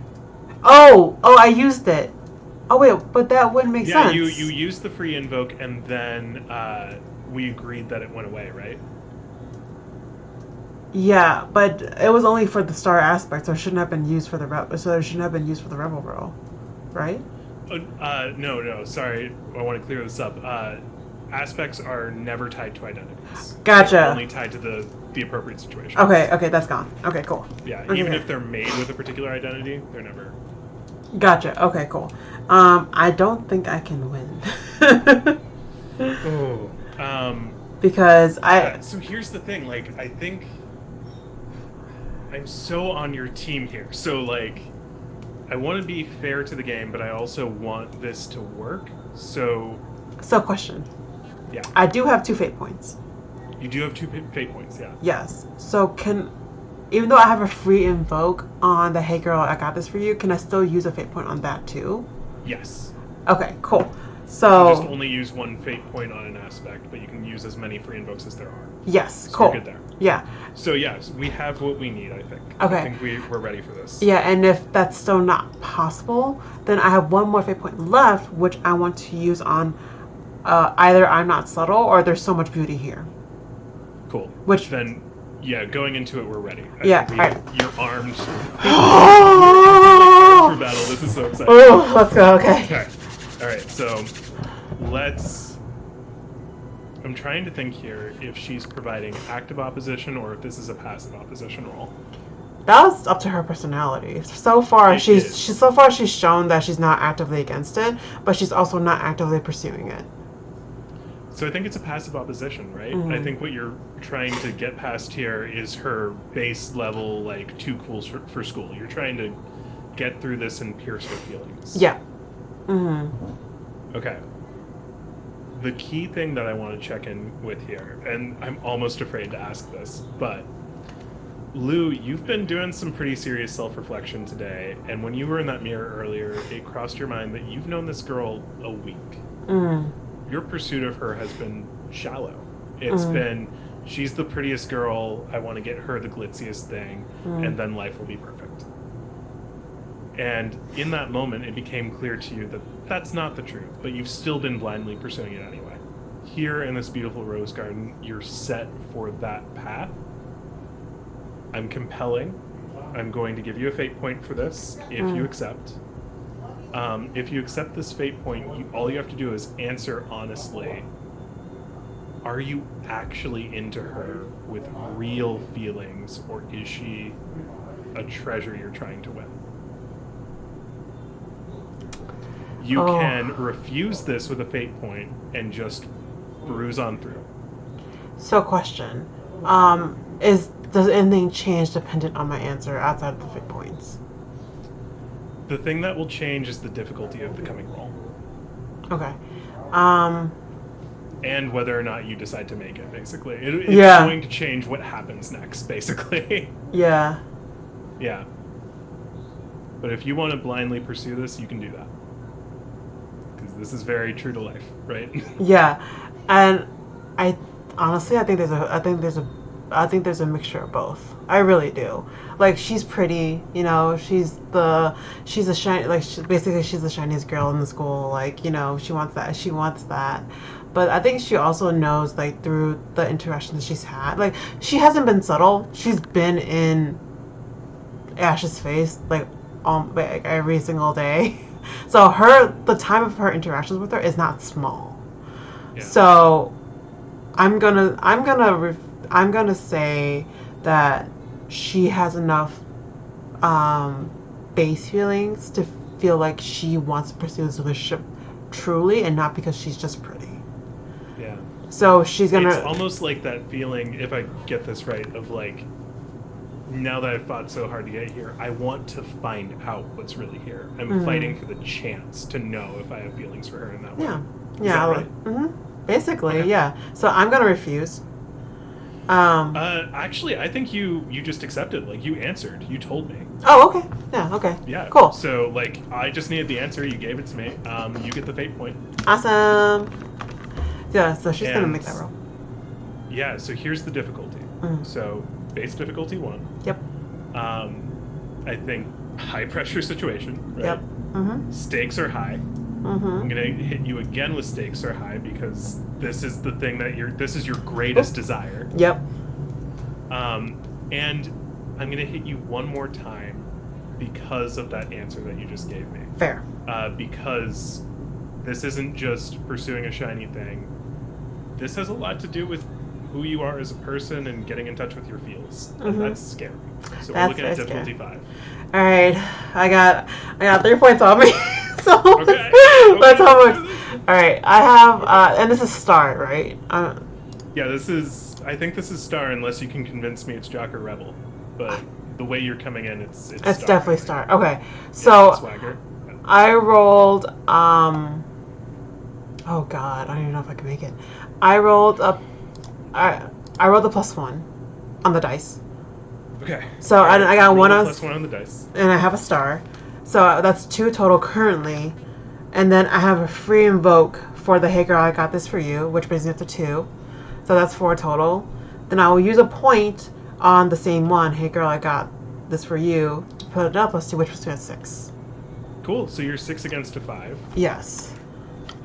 Let's see here. I'm going to do some cleanup. Most important 5 minutes of my life. That's over. We're just focusing on this moment.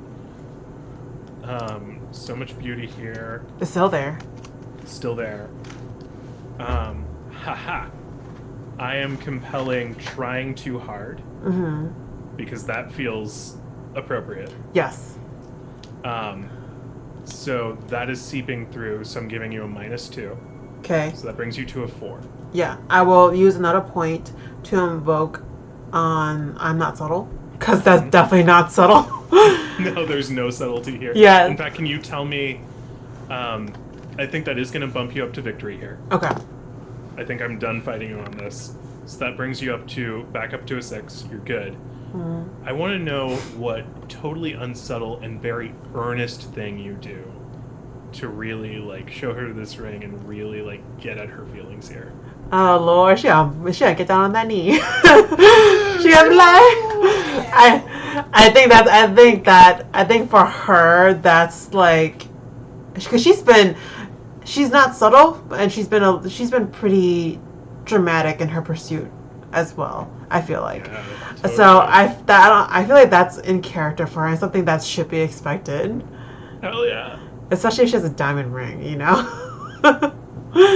So she's gonna get down on that knee. She's gonna pop open that pop open that little ring box with her shiny little champion's belt, and she'll look at Ash and she'll say, you know, I spent a lot of time with you this past week that we've been at work, that we've been at school,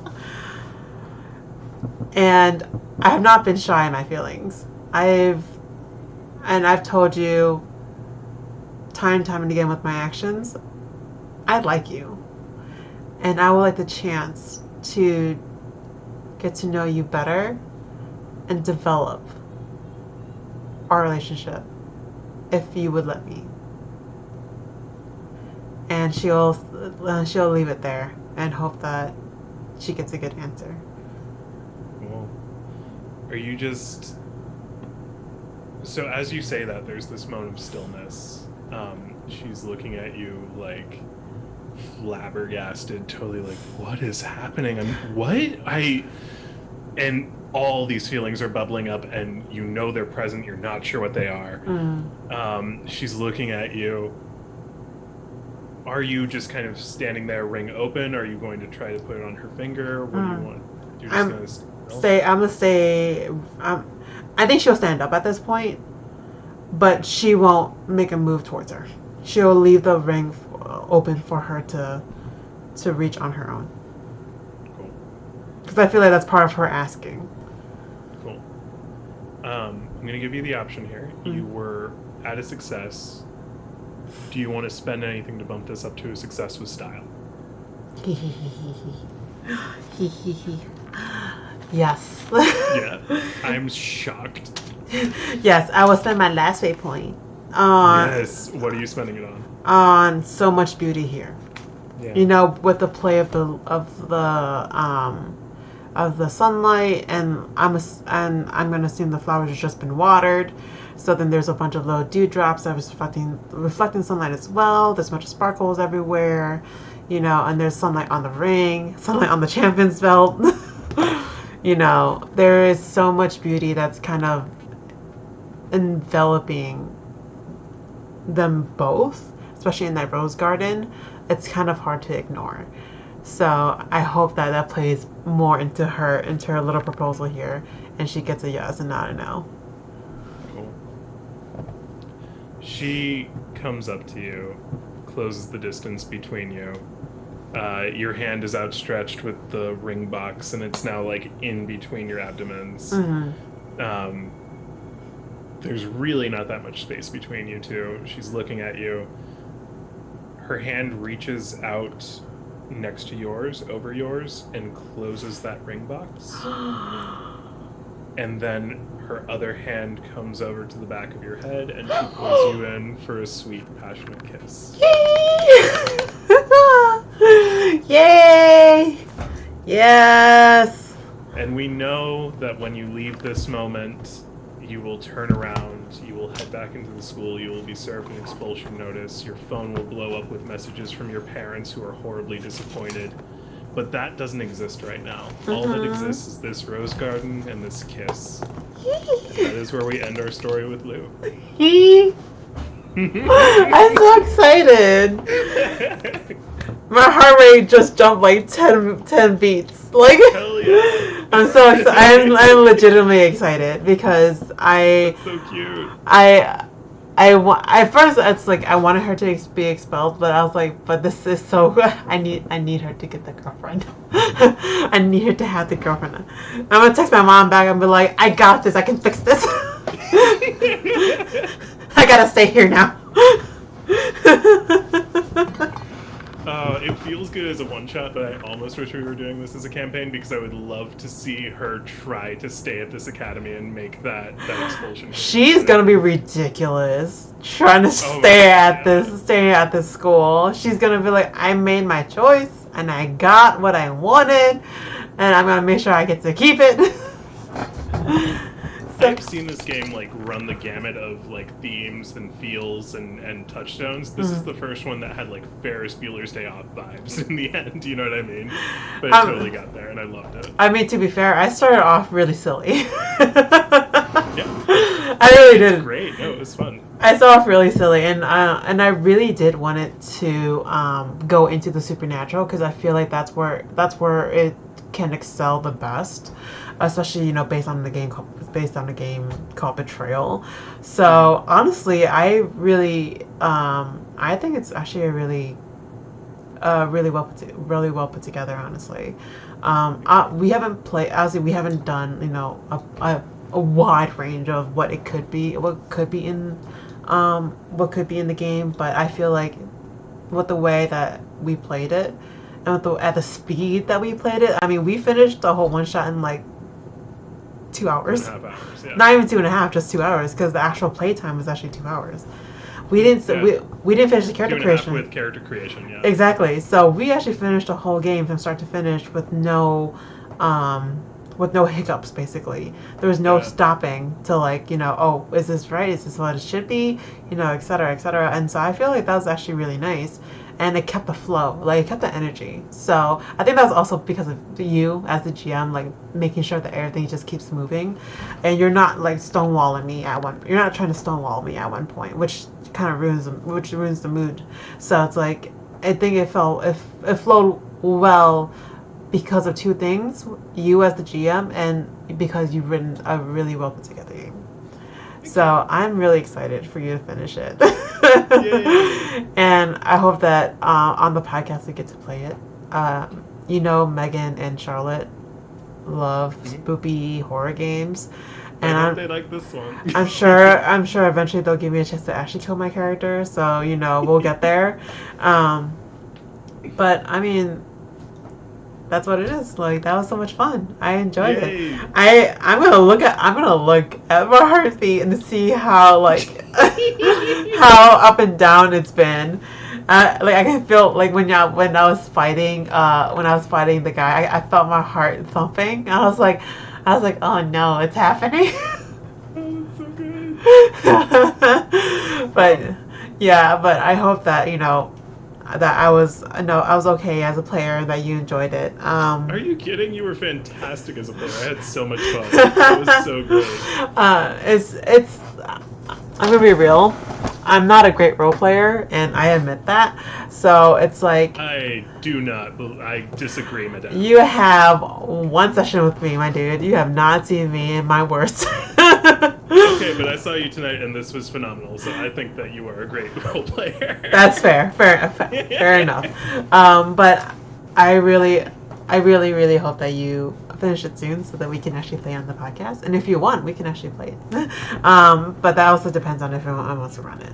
So, but yeah, I felt that, honestly, I love the scenario. Yeah, I love the scenario. To get this on the podcast, I would love to be there, or you guys can run it without me. We'll figure it out. Mm-hmm. I'm looking at a December release for this. Ooh. And I'm just, Are you going to kickstart it, or? Yep. Yeah.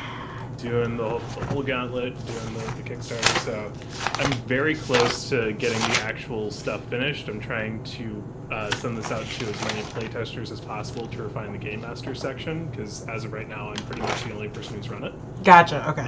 So if anyone who's watching is interested, please hit me up. I would love to. I'm at Jeffrey Jeffrar on Twitter. And I would love to get this in people's hands to refine the game. But yeah, this is going to happen. Yeah. Everyone, definitely. We only have 3 people watching, by the way. You don't have people watching? We only have 3. Okay. But which is better, which is still good. But everybody, please go and support him. It was really fun. I loved it, and I hope that Lou gets a sequel. I wanted to have a sequel too. She really got at my heartstrings. I need to know how she's gonna stay at the school. How she's not gonna get expelled. So she can be her boo. But yeah, again, I'm Sally from Tabletop Potluck. You know where to find me at tabletop-potluck.com, and the handle Tabletop Potluck on Facebook, Instagram, and a bunch of other social media sites. And guys, thank you again. We really appreciate it, and I hope to see you soon. Yay, bye stream. Bye stream.